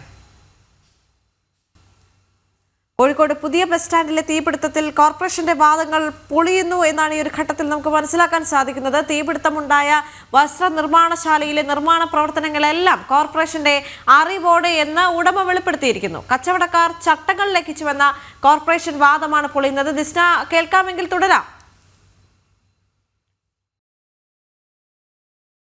ഈ കച്ചവടക്കാർ നടത്തിയ കാര്യങ്ങളൊന്നും തന്നെ, അതായത് അവിടെ നടത്തിയ പ്രവർത്തനങ്ങളൊന്നും തന്നെ അറിയില്ല എന്നാണ് Kozhikode corporation mayor Beena Philip പറഞ്ഞിരുന്നത്. എന്നാൽ ആ കാലിക്കറ്റ് ടെക്സ്റ്റൈൽസിന്റെ ആ ഉടമ തന്നെ ഇന്നലെ നമ്മളോട് പ്രതികരിച്ചത് അവിടെ നടന്ന എല്ലാ മാറ്റങ്ങളും അല്ലെങ്കിൽ എല്ലാ ക്രമീകരണങ്ങളും മേയറുടെ അറിവോട് കൂടിയാണ് നടത്തിയത് എന്നൊരു കാര്യം തന്നെയാണ്. അപ്പോൾ മേയർ പറഞ്ഞ ആ വാദഗതികളാണ് നിലവിൽ പൊളിഞ്ഞുകൊണ്ടിരിക്കുന്നത്. അപ്പോൾ എങ്ങനെയാണ് ഇത്തരത്തിൽ ഈ വികസനം അല്ലെങ്കിൽ ഇത്തരത്തിൽ ഒരു മാറ്റം വരുത്തുവാൻ, ഈ കെട്ടിട നിർമ്മാണത്തിൽ ഉൾപ്പെടെ ഒരു മാറ്റം വരുത്തുവാൻ എങ്ങനെയാണ് കോർപ്പറേഷൻ അനുമതി നൽകുക എന്നൊരു ചോദ്യം തന്നെയാണ് ഈ ഘട്ടത്തിൽ പ്രസക്തമാകുന്നത്.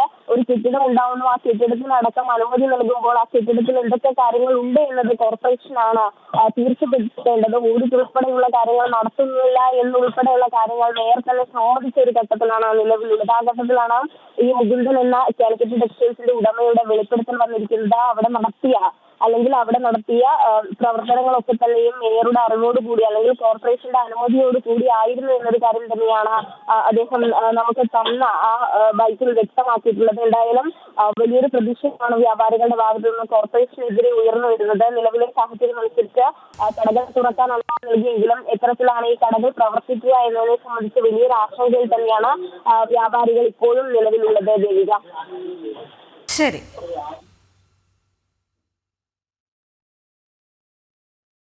കൂട്ടബലാത്സംഗ കേസിൽ ജാമ്യം ലഭിച്ചതിന് പിന്നാലെ പ്രതികളുടെ വിജയാഘോഷം. കർണാടകയിലെ ഹാവേരിയിലാണ് സംഭവം ഉണ്ടായിരിക്കുന്നത്. 2024 ഹനഗൽ കൂട്ടബലാത്സംഗ കേസിലെ പ്രതികളാണ് ജാമ്യം ലഭിച്ച് പുറത്തിറങ്ങിയ ശേഷം പട്ടണത്തിൽ വിജയാഘോഷം നടത്തിയത്. കാറുകളും ബൈക്കുകളും അണിനിരന്ന ആഘോഷത്തിന്റെ വീഡിയോ സമൂഹ മാധ്യമങ്ങളിൽ ഇപ്പോൾ വൈറലാണ്. പിന്നാലെ സംഭവത്തിനെതിരെ വലിയ പ്രതിഷേധമുയരുന്നു. കേസിലെ 7 പ്രധാന പ്രതികൾക്ക് അടുത്തിടെയാണ് ഹവേരിയിലെ സെഷൻസ് കോടതി ജാമ്യം അനുവദിച്ചത്. അതിജീവിതയ്ക്ക് പ്രതികളെ തിരിച്ചറിയാൻ കഴിയാത്തതിനെ തുടർന്നാണ് ഇവർക്ക് ജാമ്യം നൽകിയത്. മള്ളിയൂർ ഗണേശ പുരാണ സപ്താഹ യജ്ഞവേദിയിൽ ദർശന സുഹൃതമായി ശ്രീ ഗണേശ കല്യാണോത്സവം ഇന്ന് നടക്കും. കേരളത്തിൽ ആദ്യമായാണ് ഗണേശ പുരാണ സപ്താഹ യജ്ഞം നടക്കുന്നത്. ഭഗവാനെ പ്രത്യേക പീഠത്തിലിരുത്തി വാദ്യമേളങ്ങളോടെ എഴുന്നള്ളിച്ച് സപ്താഹ മണ്ഡപത്തിലേക്ക് ആനയിക്കും. താലപ്പൊലിയും പുഷ്പവൃഷ്ടിയുമായി വരനായ ശ്രീ ഗണേശനെ വരവേൽക്കും. തുടർന്നാണ് സിദ്ധിയും ബുദ്ധിയുമായുള്ള പരിണയം. ഞായറാഴ്ച ഗണേശ പുരാണ സപ്താഹ സമർപ്പണത്തോടെ സപ്താഹത്തിന് സമാപനം കുറിക്കും. മിഥുൻ അയ്യപ്പൻ ചേരുന്നുണ്ട് കൂടുതൽ വിവരങ്ങളുമായി. മിഥുൻ, ഇന്നത്തെ ചടങ്ങുകൾ എന്തൊക്കെയാണ്? മറ്റ് വിശേഷങ്ങളും കൂടി. വളരെ അനുഗ്രഹീതമായ ഒരു ദിവസം തന്നെയാണ് ഇന്ന് എന്ന് പറയാം. നമുക്കറിയാം, ഇന്ന് മള്ളിയൂർ ക്ഷേത്ര പരിസരത്താണ് ഞാനിപ്പോൾ നിൽക്കുന്നത്. കഴിഞ്ഞ ഏതാണ്ട് 5 ദിവസങ്ങളായി ഇന്ന് 6ാം ദിവസമാണ്. സപ്താഹമാണ് ഇവിടെ, ഗണേശ സപ്താഹം. അത് തന്നെ കേരളത്തിൽ ആദ്യമായി നടക്കുന്ന സപ്താഹം എന്നുള്ള ഒരു പ്രത്യേകതയാണ് ഈ മള്ളിയൂർ ക്ഷേത്രത്തിൽ ഇപ്പോൾ നടന്നു വരുന്ന ഈ ഗണേശ സപ്താഹവുമായി ബന്ധപ്പെട്ട് ഗണേശപുരാണ സപ്താഹം എന്ന് നമുക്ക് പറയുന്നത്. കാരണം നമുക്കറിയാം, നമ്മൾ നിരവധി സപ്താഹങ്ങളെക്കുറിച്ച് നമുക്ക് അറിവുണ്ട്. ശ്രീമദ് ഭാഗവത സപ്താഹത്തെക്കുറിച്ച് നമുക്ക് അറിവുണ്ട്.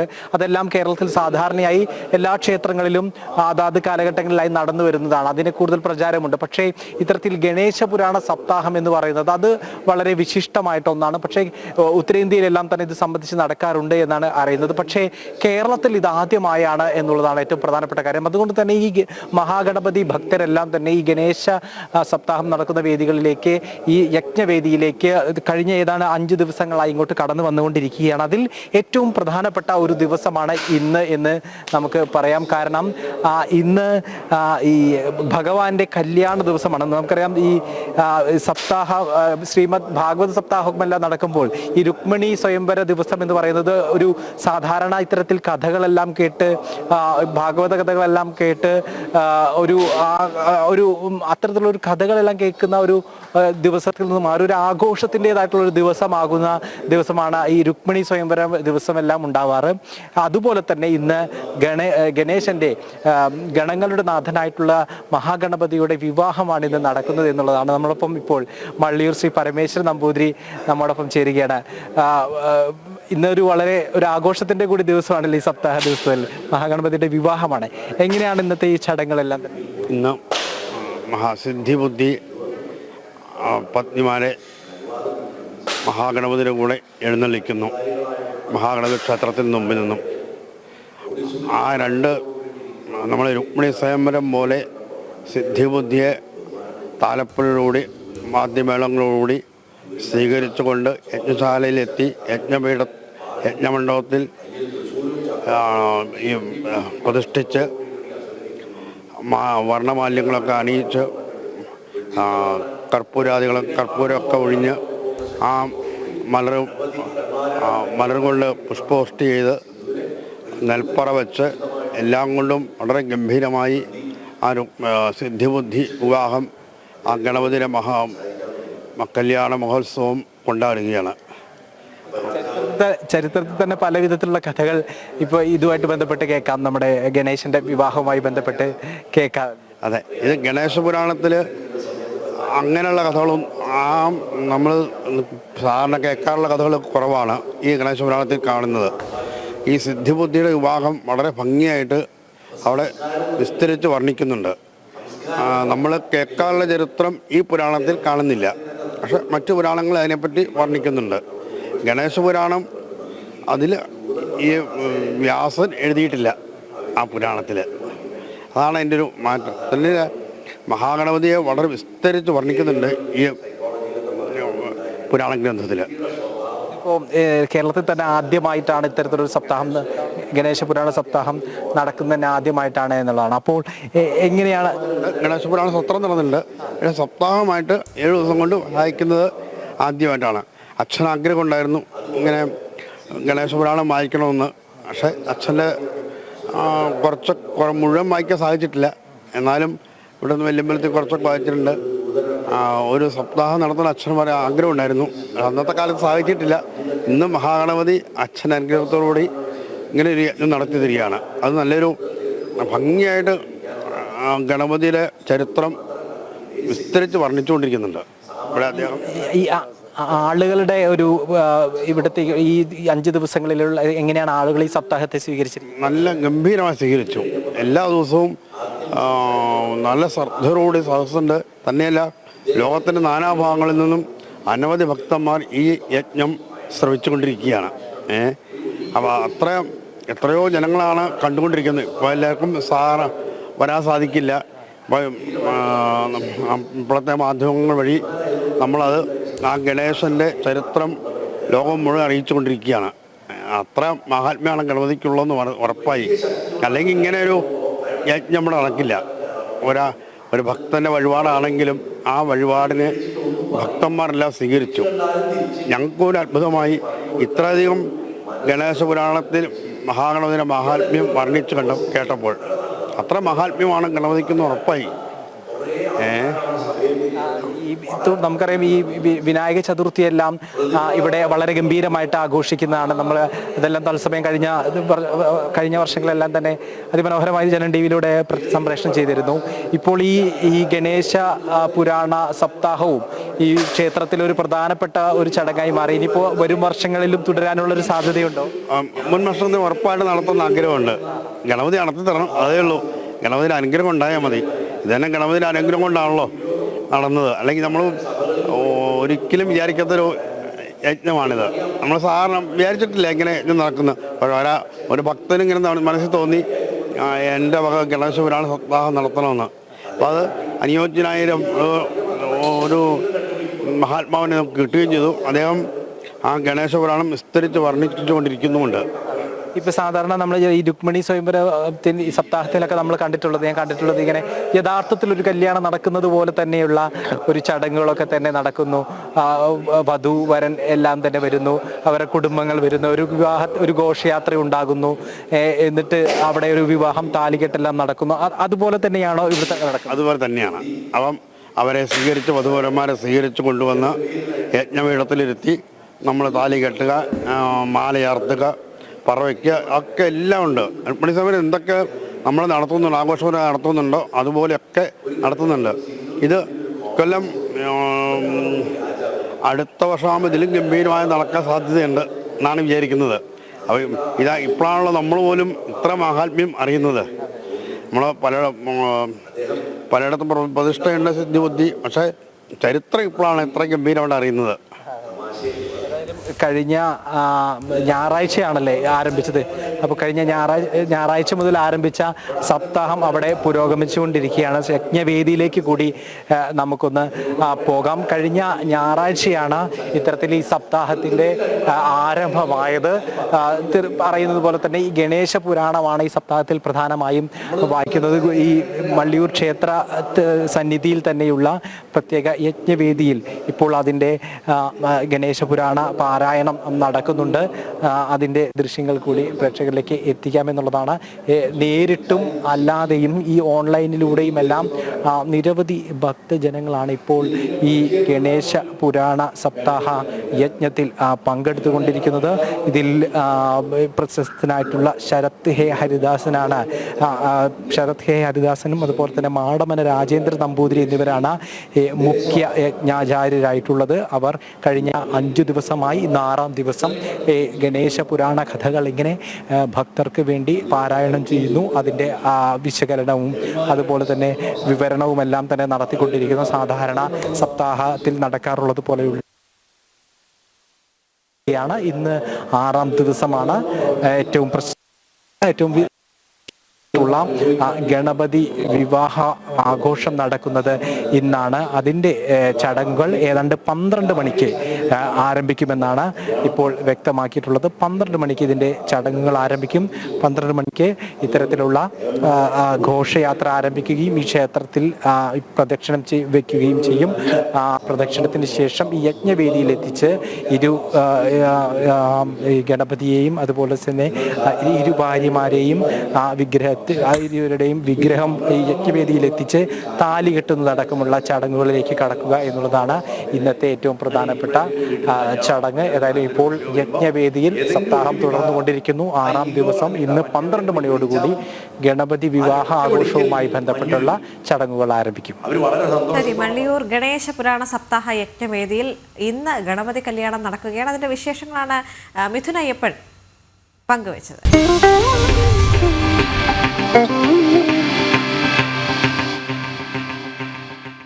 ഓപ്പറേഷൻ സിന്ദൂറിന് പിന്നാലെ പാക് ഭീകരത ലോകത്തിന് മുന്നിൽ തുറന്നു കാട്ടാൻ വിവിധ രാജ്യങ്ങളിലേക്ക് കേന്ദ്ര സർക്കാർ അയക്കുന്ന സംഘത്തിലെ 3 ടീമുകൾ യാത്ര ആരംഭിച്ചു. ശശി തരൂർ അധ്യക്ഷനായ സംഘവും മുൻ വിദേശകാര്യ സഹമന്ത്രി വി മുരളീധരൻ അംഗമായ ടീമും ഡൽഹിയിൽ നിന്ന് പുറപ്പെട്ടു. ദക്ഷിണ അമേരിക്കൻ രാജ്യമായ ഗയാനയാകും തരൂരിന്റെ നേതൃത്വത്തിലുള്ള സംഘം ആദ്യം സന്ദർശിക്കുക. NCP MP സുപ്രിയ സുലെ നയിക്കുന്ന സംഘത്തിലാണ് വിദേശകാര്യ സഹമന്ത്രി വി മുരളീധരനുള്ളത്. 2 ദിവസം ഖത്തറിലും അതിനുശേഷം ദക്ഷിണാഫ്രിക്ക, എത്യോപ്യ, ഈജിപ്ത് എന്നീ രാജ്യങ്ങൾ സന്ദർശിച്ച് ലോകത്തിനു മുന്നിൽ രാജ്യത്തിന്റെ നിലപാട് വ്യക്തമാക്കുമെന്ന് വി മുരളീധരൻ വ്യക്തമാക്കി. ആഗോളതലത്തിൽ തന്നെ ഭീകരവാദത്തിനെതിരായിട്ട് എല്ലാ രാജ്യങ്ങളും ഒറ്റക്കെട്ടായിട്ട് നിൽക്കണം എന്നുള്ള പൊതുവികാരം ഉയർന്നു വന്നിട്ടുള്ള സാഹചര്യത്തിൽ ഇതിന് വളരെ പ്രസക്തിയുണ്ട്. ഇപ്പോൾ ഭീകരവാദത്തിൻ്റെ ഏറ്റവും ഒടുവിലത്തെ സംഭവമാണ് ഇന്നലെ വാഷിങ്ടണിലുള്ള ഇസ്രായേൽ എംബസിയിൽ 2 പേര് ചെന്ന് അവിടെ ആൾക്കാരെ വെടിവെച്ച് ഇട്ടിട്ട് പാലസ്തീനെ മുദ്രാവാക്യം വിളിച്ചു കൊണ്ടുപോയത്. അപ്പോൾ ലോകത്തെവിടെയും ഭീകരവാദം ആ പ്രദേശത്തെ ജനങ്ങളുടെ സമാധാന അന്തരീക്ഷത്തെയും ആ പ്രദേശത്തെ ഒരു വികസനത്തിനും പുരോഗതിക്കും ഒക്കെ ഭീഷണിയാകുന്ന ഒരു സാഹചര്യമുണ്ട്. ഈ സാഹചര്യം തുറന്നു കാണിക്കുകയും ഒരു സ്റ്റേറ്റ് സ്പോൺസേർഡ് ടെററിസം അത് ലോകത്ത് മറ്റൊരു രാജ്യവും നടത്തുന്നില്ല, ഒരു രാജ്യത്തിനെതിരായിട്ട് നടക്കുന്നില്ല. ഭീകരവാദം ലോകത്ത് പല സ്ഥലത്തും ഉണ്ടാവും. പക്ഷേ ഒരു രാജ്യം വേറെ രാജ്യത്തിനെതിരായിട്ട് ഭീകരവാദികളെ പരിശീലിപ്പിച്ച് താവളമൊരുക്കി അവർക്ക് സാമ്പത്തിക സഹായം ചെയ്ത് പറഞ്ഞുവിടുന്ന ഒരു സ്ഥിതിയില്ല. ഇത് ലോകത്തിന് മുന്നിൽ തുറന്നു കാണിക്കുക എന്നുള്ളതാണ് ഈ ലക്ഷ്യം. സംസ്ഥാന സർക്കാർ കൊട്ടിഘോഷിച്ചു കൊണ്ടുവന്ന മലബാർ റിവർ ക്രൂയിസ് ടൂറിസം പദ്ധതി എങ്ങും എത്തിയില്ല. കൃത്യമായ ആസൂത്രണം ഇല്ലാത്തതിനാൽ കണ്ണൂർ ജില്ലയിൽ മാത്രം പാഴായി കിടക്കുന്നത് പദ്ധതിയുടെ ഭാഗമായി നിർമ്മിച്ച 40ഓളം ബോട്ട് ടെർമിനലുകളാണ്. കേന്ദ്ര സർക്കാരിന്റെ സ്വദേശി ദർശൻ പദ്ധതിയിൽ ഉൾപ്പെടുത്തി സംസ്ഥാന സർക്കാരിന് നൽകിയ കോടിക്കണക്കിന് രൂപയാണ് ഇത്തരത്തിൽ നശിക്കുന്നത്. ജനം ബ്രേക്കിംഗ്. കണ്ണൂർ, കാസർഗോഡ് ജില്ലയിലെ പ്രധാനപ്പെട്ട 8 പുഴകളെ ബന്ധിപ്പിച്ചുകൊണ്ടായിരുന്നു മലബാർ റിവർ ക്രൂയിസ് ടൂറിസം പദ്ധതി. ആദ്യ പിണറായി സർക്കാരിന്റെ കാലത്ത് കൊട്ടിഘോഷിച്ച് ഇതിന്റെ ഉദ്ഘാടനവും നടത്തി. പദ്ധതിക്ക് വേണ്ടി കണ്ണൂരിൽ മാത്രം 41 ബോട്ട് ടെർമിനലും നിർമ്മിച്ചു. ഇതിൽ 4 എണ്ണത്തിൽ മാത്രമാണ് ബോട്ടുകൾ എത്തുന്നത്. ബാക്കിയുള്ളവ വെറുതെയായി. ഈ 41ഓളം ബോട്ട് ജെട്ടികൾ ഇതുപോലെ അനാഥമായിട്ട് കിടക്കുകയാണ്. ഈ ബോട്ട് ജെട്ടി ഇപ്പോൾ ഉപയോഗിക്കുന്നത് ഈ മീൻ പിടിക്കാനും നായ്കൾക്ക് വന്ന് കിടക്കാനും അതുപോലെ മയക്കുമരുന്ന്, കഞ്ചാവ് അടിച്ചിട്ട് കിറങ്ങിയിരിക്കാനുള്ള സ്ഥലം മാത്രമായിട്ട് ഇതുപോലത്തെ സ്ഥലങ്ങൾ മാറിയിരിക്കുന്നു. കേന്ദ്ര സർക്കാരിന്റെ സ്വദേശി ദർശനിൽ ഉൾപ്പെടുത്തി 50 കോടിയോളം രൂപയാണ് പദ്ധതിക്കായി സംസ്ഥാന സർക്കാരിന് നൽകിയത്. ആസൂത്രണമില്ലാത്ത നിർമ്മാണവും നടത്തിപ്പിന് ആളുകൾ എത്താത്തതുമെല്ലാം കാരണം കൊട്ടിഘോഷിച്ച പദ്ധതി വെള്ളത്തിലായ അവസ്ഥയാണ്. മലബാർ റിവർ ക്രൂയിസ് ടൂറിസം പദ്ധതിക്ക് വേണ്ടി കേന്ദ്ര ടൂറിസം മന്ത്രാലയം ആദ്യം 80 കോടി രൂപ അനുവദിച്ചെങ്കിലും സംസ്ഥാന ടൂറിസം വകുപ്പിന്റെ മെല്ലെപ്പോക്ക് കാരണം ഇത് 57 കോടിയായി വെട്ടിച്ചുരുക്കിയിരുന്നു. ഇതിൽ നിന്നും 45 കോടി അനുവദിച്ചാൽ 35 കോടി മാത്രമാണ് സംസ്ഥാനം വിനിയോഗിച്ചെന്ന് വിവരാവകാശ മറുപടിയിൽ വ്യക്തമാകും. അപ്പോൾ മലബാർ ടൂറിസം രംഗത്ത് കൂടുതൽ മാറ്റങ്ങൾ കൊണ്ടുവരാനും അതേപോലെ തന്നെ കായൽ സൗന്ദര്യം കൂടുതൽ ജനങ്ങളിലേക്ക് എത്തിക്കാനും വേണ്ടി ആരംഭിച്ച റിവർ ക്രൂയിസം ടൂറിസം പദ്ധതി ഇപ്പോഴും പ്രാരംഭ ദിശയിൽ തന്നെ നിൽക്കുകയാണ്. 2017 ആരംഭിച്ച് 8 വർഷം പിന്നിടുമ്പോൾ ബോട്ടുകൾ എത്താത്ത ബോട്ട് ജെട്ടികളുമായി ഈ പദ്ധതിയുടെ ഭാവി ഇനി എന്താകുമെന്ന് കണ്ടു തന്നെ അറിയണം. ജനം, കണ്ണൂർ. 5 ദിവസത്തിനുള്ളിൽ പരീക്ഷാഫലം പ്രഖ്യാപിച്ച് പുതുചരിത്രം കുറിച്ചിരിക്കുന്നു MG സർവകലാശാല. കേന്ദ്ര സർക്കാർ ധനസഹായത്തോടെ സ്വന്തമായി വികസിപ്പിച്ച QR കോഡ് സംവിധാനം വഴി നടത്തിയ മൂല്യനിർണ്ണയത്തിലാണ് ഈ നേട്ടം. 4 വർഷ ബിരുദ പ്രോഗ്രാമുകളുടെ 2ാം സെമസ്റ്റർ ഫലപ്രഖ്യാപനമാണ് സർവകലാശാല റെക്കോർഡ് വേഗത്തിൽ പൂർത്തിയാക്കിയത്. പരീക്ഷയ്ക്ക് ശേഷം റിസൾട്ടിനായി മാസങ്ങളോളം കാത്തുനിൽക്കുന്ന കഥ ഇനിയില്ല. ചൂടപ്പം പോലെ റിസൾട്ട് പ്രഖ്യാപിച്ചിരിക്കുകയാണ് മഹാത്മാഗാന്ധി സർവകലാശാല. അതും കേവലം 5 ദിവസം കൊണ്ടാണ് പരീക്ഷാഫലം പ്രഖ്യാപിച്ചത്. യൂണിവേഴ്സിറ്റിക്ക് കീഴിലുള്ള 4 വർഷ ബിരുദ പ്രോഗ്രാമുകളുടെ 2ാം സെമസ്റ്റർ തിയറി പരീക്ഷകൾ മെയ് 14 അവസാനിച്ചു. പ്രാക്ടിക്കൽ പരീക്ഷകൾ മെയ് 16. പരീക്ഷ എഴുതിയ വിദ്യാർത്ഥികളുടെ 1.5 ലക്ഷത്തോളം ഉത്തരക്കടലാസുകളാണ് 5 ദിവസം മാത്രമെടുത്ത് മൂല്യനിർണ്ണയം നടത്തിയത്. ഉത്തരക്കടലാസിലെ QR കോഡ് സംവിധാനം വഴിയാണ് ഇത് സാധ്യമാക്കിയത്. അഭിമാനകരമായ നേട്ടമെന്ന് വൈസ് ചാൻസലർ പ്രതികരിച്ചു. ടീച്ചേഴ്സിന് നേരിട്ട് ഒരു QR കോഡ് വഴി പരീക്ഷ പേപ്പർ നോക്കിക്കഴിഞ്ഞാൽ അതിൽ നേരിട്ട് ഗ്രേഡോ മാർക്കോ എൻട്രി ചെയ്യാൻ പറ്റും. പിന്നെ നമ്മളൊന്നും ചെയ്യേണ്ട കാര്യമില്ല. അത് നേരെ നമ്മുടെ ഒരു ടെസ്റ്റ് മാത്രം നടത്തിയാൽ മതി. അതിലൂടെ നമുക്ക് റിസൾട്ട് ഔട്ടാക്കാൻ പറ്റും. കേന്ദ്ര പദ്ധതിയായ രാഷ്ട്രീയ ഉച്ചതർ ശിക്ഷാ അഭിയാന്റെ സാമ്പത്തിക പിന്തുണയോടെ സർവകലാശാലയിലെ സ്കൂൾ ഓഫ് കമ്പ്യൂട്ടർ സയൻസിലെ പ്രൊജക്ട് ടീമാണ് മൂല്യനിർണ്ണയത്തിന് പുതിയ സോഫ്റ്റ്വെയർ തയ്യാറാക്കിയത്. സംസ്ഥാനത്ത് ആദ്യമായാണ് ഒരു സർവകലാശാല ഈ രീതിയിൽ ഫലപ്രഖ്യാപനം നടത്തുന്നത്. MG യൂണിവേഴ്സിറ്റിയിലെ മുഴുവൻ പരീക്ഷാ മൂല്യനിർണ്ണയവും പുതിയ സംവിധാനത്തിലേക്ക് മാറ്റുന്നതിനായുള്ള നടപടികൾ തുടങ്ങിയിട്ടുണ്ട്. ജനം, കോട്ടയം. രൂക്ഷമായ സാമ്പത്തിക പ്രതിസന്ധിക്കിടയിലും വൻ ധൂർത്തുമായി ടൂറിസം വകുപ്പ്. ദുബായിലെയും ഖത്തറിലെയും വിമാനത്താവളങ്ങളിൽ പരസ്യങ്ങൾ നൽകാൻ മാത്രം ചെലവഴിക്കുന്നത് 3 കോടിയോളം രൂപയാണ്. അറബ് രാജ്യങ്ങളിൽ സമൂഹ മാധ്യമ പ്രചരണത്തിനായി അനുവദിച്ചത് 2.5 കോടി. 4 മിനിറ്റ് പ്രചരണ വീഡിയോകൾ തയ്യാറാക്കാൻ അനുവദിച്ചിരിക്കുന്നത് 39 ലക്ഷം രൂപയാണ്. ഇങ്ങനെ ഒരാഴ്ചക്കിടെ ടൂറിസം വകുപ്പ് ആകെ അനുവദിച്ചത് 10 കോടിയോളം രൂപ. ഇതിന്റെ എല്ലാ രേഖകളും ജനം TVക്ക് ലഭിച്ചു. ആർ രാജീവ് ചേർന്നു കൂടുതൽ വിവരങ്ങളുമായി. രാജീവ്, രൂക്ഷമായ സാമ്പത്തിക പ്രതിസന്ധിയിലൂടെയാണ് ഇപ്പോൾ സംസ്ഥാനം കടന്നുപോയിക്കൊണ്ടിരിക്കുന്നത്. അതിനിടയിലാണ് ഇത്തരം വലിയൊരു ധൂർത്തുകൂടി സംസ്ഥാന സർക്കാരിന്റെ ഭാഗത്തു നിന്നും, പ്രത്യേകിച്ച് ടൂറിസം വകുപ്പിന്റെ ഭാഗത്തു നിന്നും ഉണ്ടായിരിക്കുന്നത്. ഇതുമായി ബന്ധപ്പെട്ടുള്ള കൂടുതൽ വിശദാംശങ്ങൾ.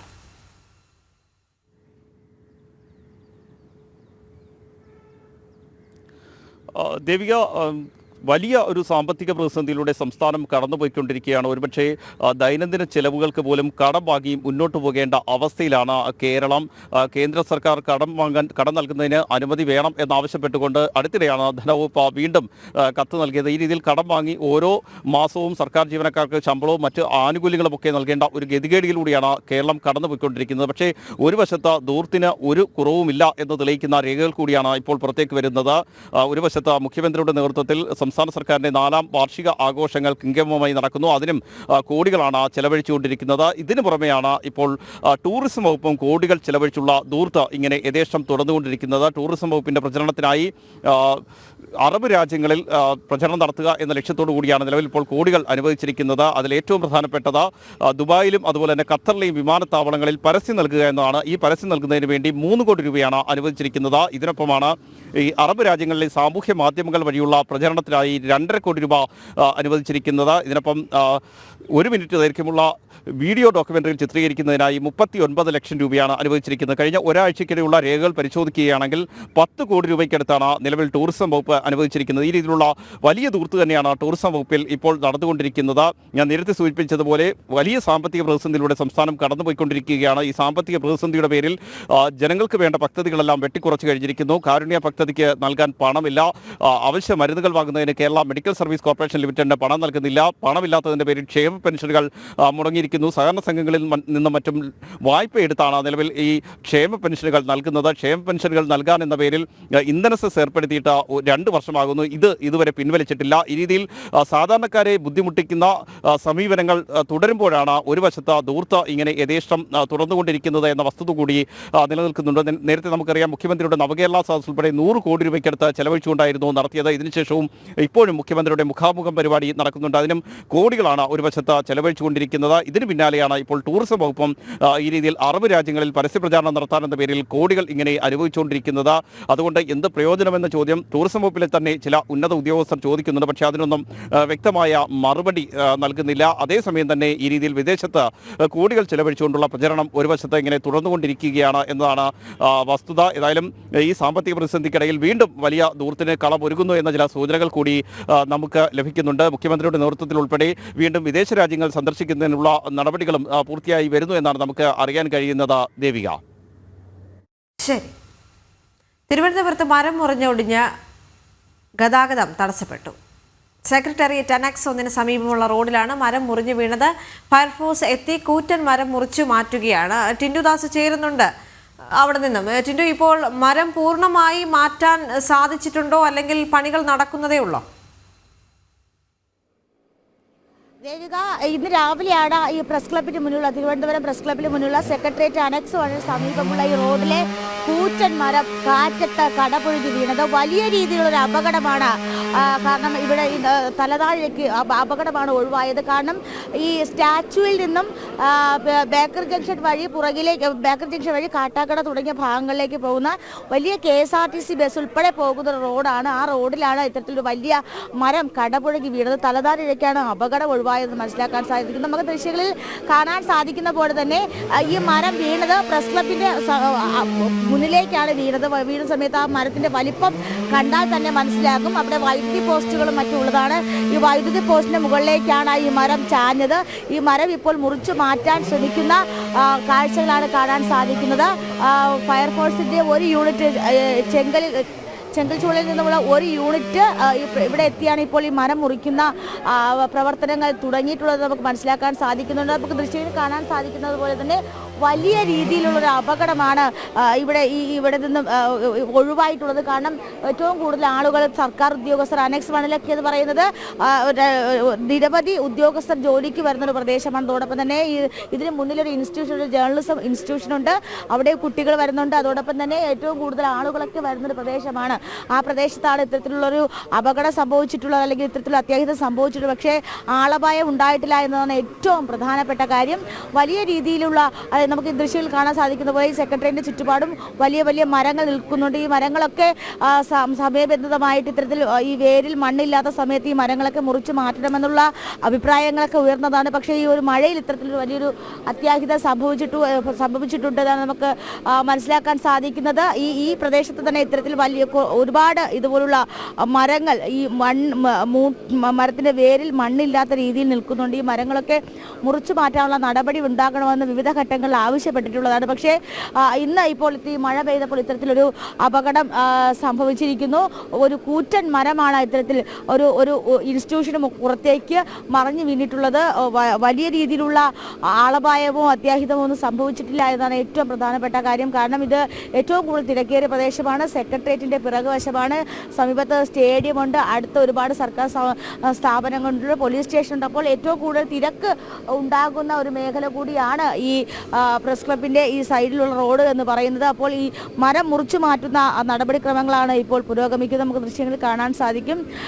ഈ ചെങ്കൽച്ചൂളിൽ നിന്നുള്ള യൂണിറ്റാണ് ഇവിടേക്ക് എത്തിയിട്ടുള്ളത്. അപ്പോൾ ഈ മരം പൂർണ്ണമായിട്ട് മുറിച്ചു മാറ്റിയാൽ മാത്രമേ ഇവിടെയുള്ള ഗതാഗതം പുനഃസ്ഥാപിക്കാൻ കഴിയുള്ളൂ. കാരണം പ്രധാനപ്പെട്ട ഒരു റോഡാണ്. ആ റോഡിൽ ഇത്തരത്തിലൊരു അത്യാഹിതം സംഭവിച്ചത്. താൽക്കാലികമായിട്ട് ഇവിടേക്കുള്ള ഒരു ഗതാഗതം നിർത്തിവെച്ചിട്ടുണ്ട് എന്ന് വേണം നമുക്ക് മനസ്സിലാക്കാൻ സാധിക്കും. എന്തായാലും വരും മണിക്കൂറുകളിൽ മഴ ശക്തമാകുമെന്ന് തന്നെയാണ് മുന്നറിയിപ്പുകൾ ഉള്ളത്. വരും മണിക്കൂറുകളിൽ മഴ ശക്തമാകും. അതോടൊപ്പം തന്നെ ഇന്നലെ ഒരു ദിവസത്തിനുള്ളിൽ തന്നെ ഏതാണ്ട് 100-ലധികം റെസ്ക്യൂ കോളുകളാണ് ഫയർഫോഴ്സ് യൂണിറ്റുകളിലേക്ക്, തിരുവനന്തപുരത്തെ ഫയർഫോഴ്സ് യൂണിറ്റുകളിലേക്ക്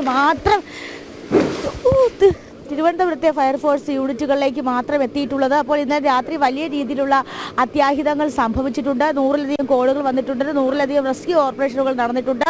വിവിധ ഇടങ്ങളിൽ മരം കടപുഴകി വീണും മരം തകർന്നു വീണും ഒക്കെ ഇത്തരത്തിലുള്ള ഗതാഗതം തടസ്സപ്പെടുകയും അതോടൊപ്പം തന്നെ നാശനഷ്ടങ്ങൾ സംഭവിക്കുകയും ചെയ്തിട്ടുണ്ട്. ഇത് തലസ്ഥാനത്തെ മാത്രം അവസ്ഥയാണ്. ഇനി തലസ്ഥാനത്തിനുള്ളിൽ നിന്നും ഗ്രാമപ്രദേശങ്ങളിൽ പോയാൽ നിരവധി വീടുകളൊക്കെ തകർന്ന ഒരു അവസ്ഥയുണ്ടായാലും വലിയ രീതിയിലുള്ള നാശനഷ്ടങ്ങളാണ് തിരുവനന്തപുരം നഗരത്തിൽ സംഭവിച്ചിട്ടുള്ളത്. തിരുവനന്തപുരം നഗരത്തെ സംബന്ധിച്ചിടത്തോളം ഇന്നലെ ഏതാണ്ട് 60 കിലോമീറ്റർ വേഗതയിൽ കാറ്റ് വീശി അടിച്ചിട്ടുണ്ട് എന്ന് വേണം 60 കിലോമീറ്റർ വേഗതയിൽ കാറ്റ് ലഭിച്ചിട്ടുണ്ട് എന്ന് ദുരന്ത നിവാരണ അതോറിറ്റിയിൽ നിന്നും അതോടൊപ്പം തന്നെ കാലാവസ്ഥാ കേന്ദ്രങ്ങളിൽ നിന്നൊക്കെ അറിയുന്നുണ്ട്. ഇപ്പോൾ വരുന്ന ഏറ്റവും പ്രധാനപ്പെട്ട വാർത്ത എന്ന് പറയുന്നത് ഉച്ചയ്ക്ക് 2 മണിക്ക് മന്ത്രി കെ രാജൻ KSDM കേരള ദുരന്ത നിവാരണ അതോറിറ്റിയുടെ തിരുവനന്തപുരത്തെ ഓഫീസിലെത്തി നേരിട്ട് കാലാവസ്ഥാ വിദഗ്ധരുമായി സംസാരിച്ച് ഈ സാഹചര്യം വിലയിരുത്തും. അപ്പോൾ എന്തെങ്കിലും ഇത്തരത്തിലുള്ള അപകടകരമായിട്ടുള്ള അവസ്ഥ മുന്നിൽ നിൽക്കുന്നുണ്ടോ തുടങ്ങിയ കാര്യങ്ങളൊക്കെയാണ് ഇന്ന് അദ്ദേഹം നേരിട്ടെത്തി കാര്യങ്ങൾ വിലയിരുത്തുന്നത്. അപ്പോൾ വലിയ രീതിയിലുള്ള മഴക്കെടുതിയാണ് ഒരുപക്ഷെ 2025 മൺസൂൺ കാലത്ത് ദുരന്ത നിവാരണ അതോറിറ്റി അതോടൊപ്പം തന്നെ കാലാവസ്ഥാ കേന്ദ്രവും പ്രതീക്ഷിക്കുന്നത്. കാരണം കാറ്റിന്റെ ദിശ വേഗത പ്രവചനാതീതമാണ്. അതുകൊണ്ട് തന്നെ അത്യാഹിതങ്ങളും അപകടങ്ങളും സംഭവിക്കാനുള്ള സാധ്യത കൂടുതലാണ് എന്നും നമുക്ക് മുന്നറിയിപ്പുകൾ ലഭിക്കുന്നുണ്ടായാലും തിരുവനന്തപുരം സെക്രട്ടേറിയറ്റിന് സമീപമുള്ള അനക്സ് 1 സമീപമുള്ള പ്രസ് ക്ലബിന് മുന്നിലെ മരം ഒടിഞ്ഞു വീണ് കടപുഴകി വീണിട്ടുണ്ട്. വലിയൊരു അപകടമാണ് ഒഴിവായത്. കാരണം 9 മണിക്ക് ശേഷമൊക്കെ ഇവിടെ വലിയ രീതിയിലുള്ള ഒരു ആൾത്തിരക്ക് അനുഭവപ്പെടുന്ന മേഖലയാണ്. എന്തായാലും വലിയ അത്യാഹിതങ്ങൾ ഒഴിവായിട്ടുണ്ട്. ദേവിക, ശരി.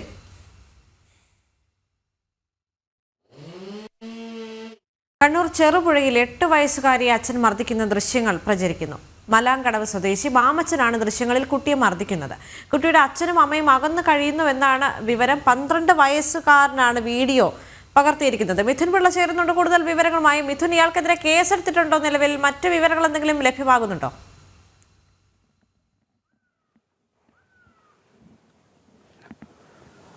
ദേവിക, ഇക്കഴിഞ്ഞ വ്യാഴാഴ്ച രാത്രി സംഭവിച്ച കാര്യമാണ് ഇപ്പോൾ സാമൂഹ്യ മാധ്യമങ്ങളിലൂടെ വ്യാപകമായി പ്രചരിക്കുന്നത്. 8 വയസ്സുകാരിയെ പിതാവ് മർദ്ദിക്കുന്ന ദൃശ്യങ്ങൾ, അത് അവിടെ വീട്ടിൽ തന്നെ ഉണ്ടായിരുന്ന 12 വയസ്സുകാരനായ മകൻ ചിത്രീകരിച്ച ദൃശ്യങ്ങളാണ് ഇത്തരത്തിൽ സാമൂഹ്യ മാധ്യമങ്ങളിൽ ഇപ്പോൾ വ്യാപകമായി പ്രചരിക്കുന്നത്. ഈ സംഭവവുമായി ബന്ധപ്പെട്ട് ഇതുവരെ പോലീസ് കേസെടുത്തിട്ടില്ല. നമ്മൾ കാര്യങ്ങളുടെ വിശദാംശങ്ങൾ അറിയാനായി ചെറുപുഴ പോലീസുമായി ബന്ധപ്പെട്ടിരുന്നു. അപ്പോൾ അവിടെ നിന്ന് നമുക്ക് ലഭിച്ച വിവരം, കഴിഞ്ഞ ദിവസം രാവിലെ തന്നെ ഈ വിവരം അറിഞ്ഞ് കുട്ടികളുടെ വീട്ടിലേക്ക് CA അടക്കമുള്ള സംഘം പോയിരുന്നു. എന്നാൽ അവിടെ എത്തിയപ്പോൾ ഈ കുട്ടികൾ പറഞ്ഞിരിക്കുന്നത് ഇതൊരു പ്രാങ്ക് വീഡിയോ ആണെന്നൊരു കാര്യമാണ് പോലീസ് ഉദ്യോഗസ്ഥർക്ക് മൊഴി നൽകിയിരിക്കുന്നത് എന്നാണ്. കാരണം ഈ കുട്ടികളുടെ മാതാപിതാക്കൾ ചില കുടുംബ പ്രശ്നത്തെ തുടർന്ന് സെപ്പറേറ്റ് ആയിട്ടാണ് താമസിക്കുന്നത്. അതുകൊണ്ട് തന്നെ ഈ അമ്മയെ തിരികെ വീട്ടിലേക്ക് കൊണ്ടുവരാൻ തങ്ങൾ ഉണ്ടാക്കിയ ഒരു പ്രാങ്ക് വീഡിയോ ആണ് എന്നൊരു കാര്യമാണ് ഈ കുട്ടികളടക്കം പോലീസിന് മൊഴി നൽകിയിരിക്കുന്നത്. ആ ഒരു പശ്ചാത്തലത്തിൽ തന്നെ പോലീസ് ഇതുവരെ കേസ് എടുത്തിട്ടില്ല. ഏതായാലും ഇന്ന് കുട്ടികളെയും അതുപോലെ തന്നെ പിതാവിനെയും സ്റ്റേഷനിലേക്ക് കൊണ്ടുവന്ന് അവിടെ നിന്ന് ഒരു കൃത്യമായി വിവരങ്ങൾ ശേഖരിച്ച് കേസ് എടുക്കുന്ന നടപടികളിലേക്കടക്കം കടക്കാനാണ് ഇപ്പോൾ തീരുമാനിച്ചിരിക്കുന്നത്. അതായത് കഴിഞ്ഞ കുറച്ച് നാളുകളായി ഈ കുട്ടികളുടെ അച്ഛൻ, മാമച്ചനും അതുപോലെ തന്നെ ഭാര്യയും വേർപിരിഞ്ഞ് താമസിക്കുകയാണ്. തുടർന്ന് പോലീസ് സ്റ്റേഷനിൽ ബന്ധപ്പെട്ട് ഈ കുട്ടികളെ മാതാവ് കൊണ്ടുപോകണമെന്നൊരു കാര്യം തീരുമാനിക്കുകയും ചെയ്തിരുന്നു. എന്നാൽ മാതാവ് കുട്ടികളെ കൊണ്ടുപോയിരുന്നില്ല. തുടർന്ന് ഈ കുട്ടികളും അച്ഛനും ചേർന്നുണ്ടാക്കിയ ഒരു പ്രാങ്ക് വീഡിയോ ആണ് ഇതെന്നുള്ള രീതിയിലാണ് കുട്ടികൾ നൽകിയിരിക്കുന്ന മൊഴി. അതേസമയം മർദ്ദന ദൃശ്യങ്ങൾ വളരെ ക്രൂരമാണ്. കാരണം നമുക്ക് ആ ദൃശ്യങ്ങൾ കാണുമ്പോൾ തന്നെ മനസ്സിലാക്കാം, പെൺകുട്ടിയെ തലയ്ക്കടിക്കുന്നതും അതുപോലെ തന്നെ എടുത്ത് നിലത്തേക്ക് എറിയാൻ ശ്രമിക്കുന്നതും അതുപോലെ തന്നെ കയ്യിലൊരു വാക്കത്തി വെച്ച് ആ വാക്കത്തി കൊണ്ട് വെട്ടുമെന്ന് കുട്ടിയെ ഭീഷണിപ്പെടുത്തുന്നതും ഒക്കെ തന്നെ ദൃശ്യങ്ങളിലുണ്ട്. ദൃശ്യം വളരെ ഭീകരമാണ്. അതൊരു പ്രാങ്ക് വീഡിയോ ആണോ എന്നുള്ള കാര്യത്തിൽ ഇപ്പോഴും സംശയം നിലനിൽക്കുന്നുണ്ട്. കാരണം ആ കുട്ടിയെ തല്ലുന്ന ശബ്ദമടക്കം കൃത്യമായി ആ വീഡിയോയിൽ കേൾക്കുന്നുമുണ്ട്. പിതാവ് വളരെ മദ്യപിച്ച് ക്രൂരമായി ഈ കുട്ടിയെ മർദ്ദിക്കുകയായിരുന്നു എന്ന വിവരം തന്നെയാണ് ഇപ്പോൾ ലഭിക്കുന്നത്. അതേസമയം കുട്ടികൾ നൽകിയിരിക്കുന്ന മൊഴി എന്ന് പറയുന്നത് ആ പ്രാങ്ക് വീഡിയോ ആണ് എന്നുള്ളതാണ്. പോലീസ് കേസെടുക്കാൻ വൈകുന്നതും ഈ കുട്ടികളുടെ ഒരു മൊഴി തന്നെയാണ് എന്നാണ് മനസ്സിലാക്കാൻ വേണ്ടി സാധിക്കുന്നത്. ദേവിക. ശരി മിഥുൻ. ക്ഷേത്ര സംരക്ഷണ സമിതിയുടെ 59ാമത് സംസ്ഥാന സമ്മേളനം തലസ്ഥാനത്ത് തുടരുന്നു. 2ാം ദിവസമായി ഇന്ന് ഗവർണർ രാജേന്ദ്ര വിശ്വനാഥ് ഹർലേക്കർ പങ്കെടുക്കും. 3 ദിവസങ്ങളിലായി സമ്മേളനം നാളെ സമാപിക്കും. കേളപ്പജിയും മാധവജിയും പകർന്നു നൽകിയ സംഘടനാബോധത്തിന്റെയും ഐക്യത്തിന്റെയും പ്രതീകമായ കേരള ക്ഷേത്ര സംരക്ഷണ സമിതിയുടെ 59ാമത് സംസ്ഥാന സമ്മേളനം തലസ്ഥാനത്ത് തുടരുകയാണ്. കേരളത്തിലെ ക്ഷേത്രങ്ങളിലെ നിലനിൽപ്പിനും ക്ഷേത്രങ്ങളുടെ പുനരുദ്ധാരണത്തിനും വീണ്ടെടുപ്പിനും അതിശക്തമായി മുന്നിൽ നിൽക്കുന്നത് ക്ഷേത്ര സംരക്ഷണ സമിതിയാണ്. ഇന്നലെ ആരംഭിച്ച സംസ്ഥാന സമ്മേളനം തിരുവനന്തപുരം പ്രിയദർശിനി ഹാളിൽ തുടരുകയാണ്. സന്യാസി ശ്രേഷ്ഠന്മാർ, ധർമാചാര്യന്മാർ, കേന്ദ്രമന്ത്രിമാർ, ഗവർണർമാർ തുടങ്ങിയവർ പങ്കെടുക്കുന്ന പ്രഭാഷണം, സെമിനാറുകൾ എന്നിവയുടെ സമ്മേളനം തുടരുന്നു. ഇന്ന് നടക്കുന്ന സമ്മേളനം ഗവർണർ രാജേന്ദ്ര വിശ്വനാഥ് ഹർലേക്കർ ഉദ്ഘാടനം ചെയ്യും. മുൻ സംസ്ഥാന പോലീസ് മേധാവി TP സെൻകുമാർ അധ്യക്ഷ പ്രഭാഷണം നടത്തുന്ന ചടങ്ങിൽ മിസോറാം മുൻ ഗവർണർ കുമ്മനം രാജശേഖരൻ പ്രഭാഷണം നടത്തും. ഒപ്പം വിവിധ വിഷയങ്ങളിൽ സെമിനാറുകളും ചർച്ചകളും നടക്കും. നാളെ മാതൃശക്തി സംഗമവും നടക്കുന്നുണ്ട്. കൂടാതെ ശ്രീപത്മനാഭ പ്രദക്ഷിണ മഹാശോഭയാത്രയും നാളെ നടക്കും. വൈകുന്നേരം നടക്കുന്ന സമാപന സമ്മേളനത്തിൽ പ്രജ്ഞാപ്രവാഹ് ദേശീയ സംയോജകൻ J. നന്ദകുമാർ മുഖ്യപ്രഭാഷണം നടത്തും. 3 ദിവസങ്ങളായി നടക്കുന്ന സമ്മേളനം നാളെ സമാപിക്കും. ജനം, തിരുവനന്തപുരം. പുത്തൻപുലരിയുടെ സമയം ഇവിടെ പൂർണ്ണമാവുകയാണ്. ഇടവേളയ്ക്ക് ശേഷം ലൈവ് റിപ്പോർട്ട്സുമായി M. നിഖിൽകുമാർ ചേരും. നമസ്തേ.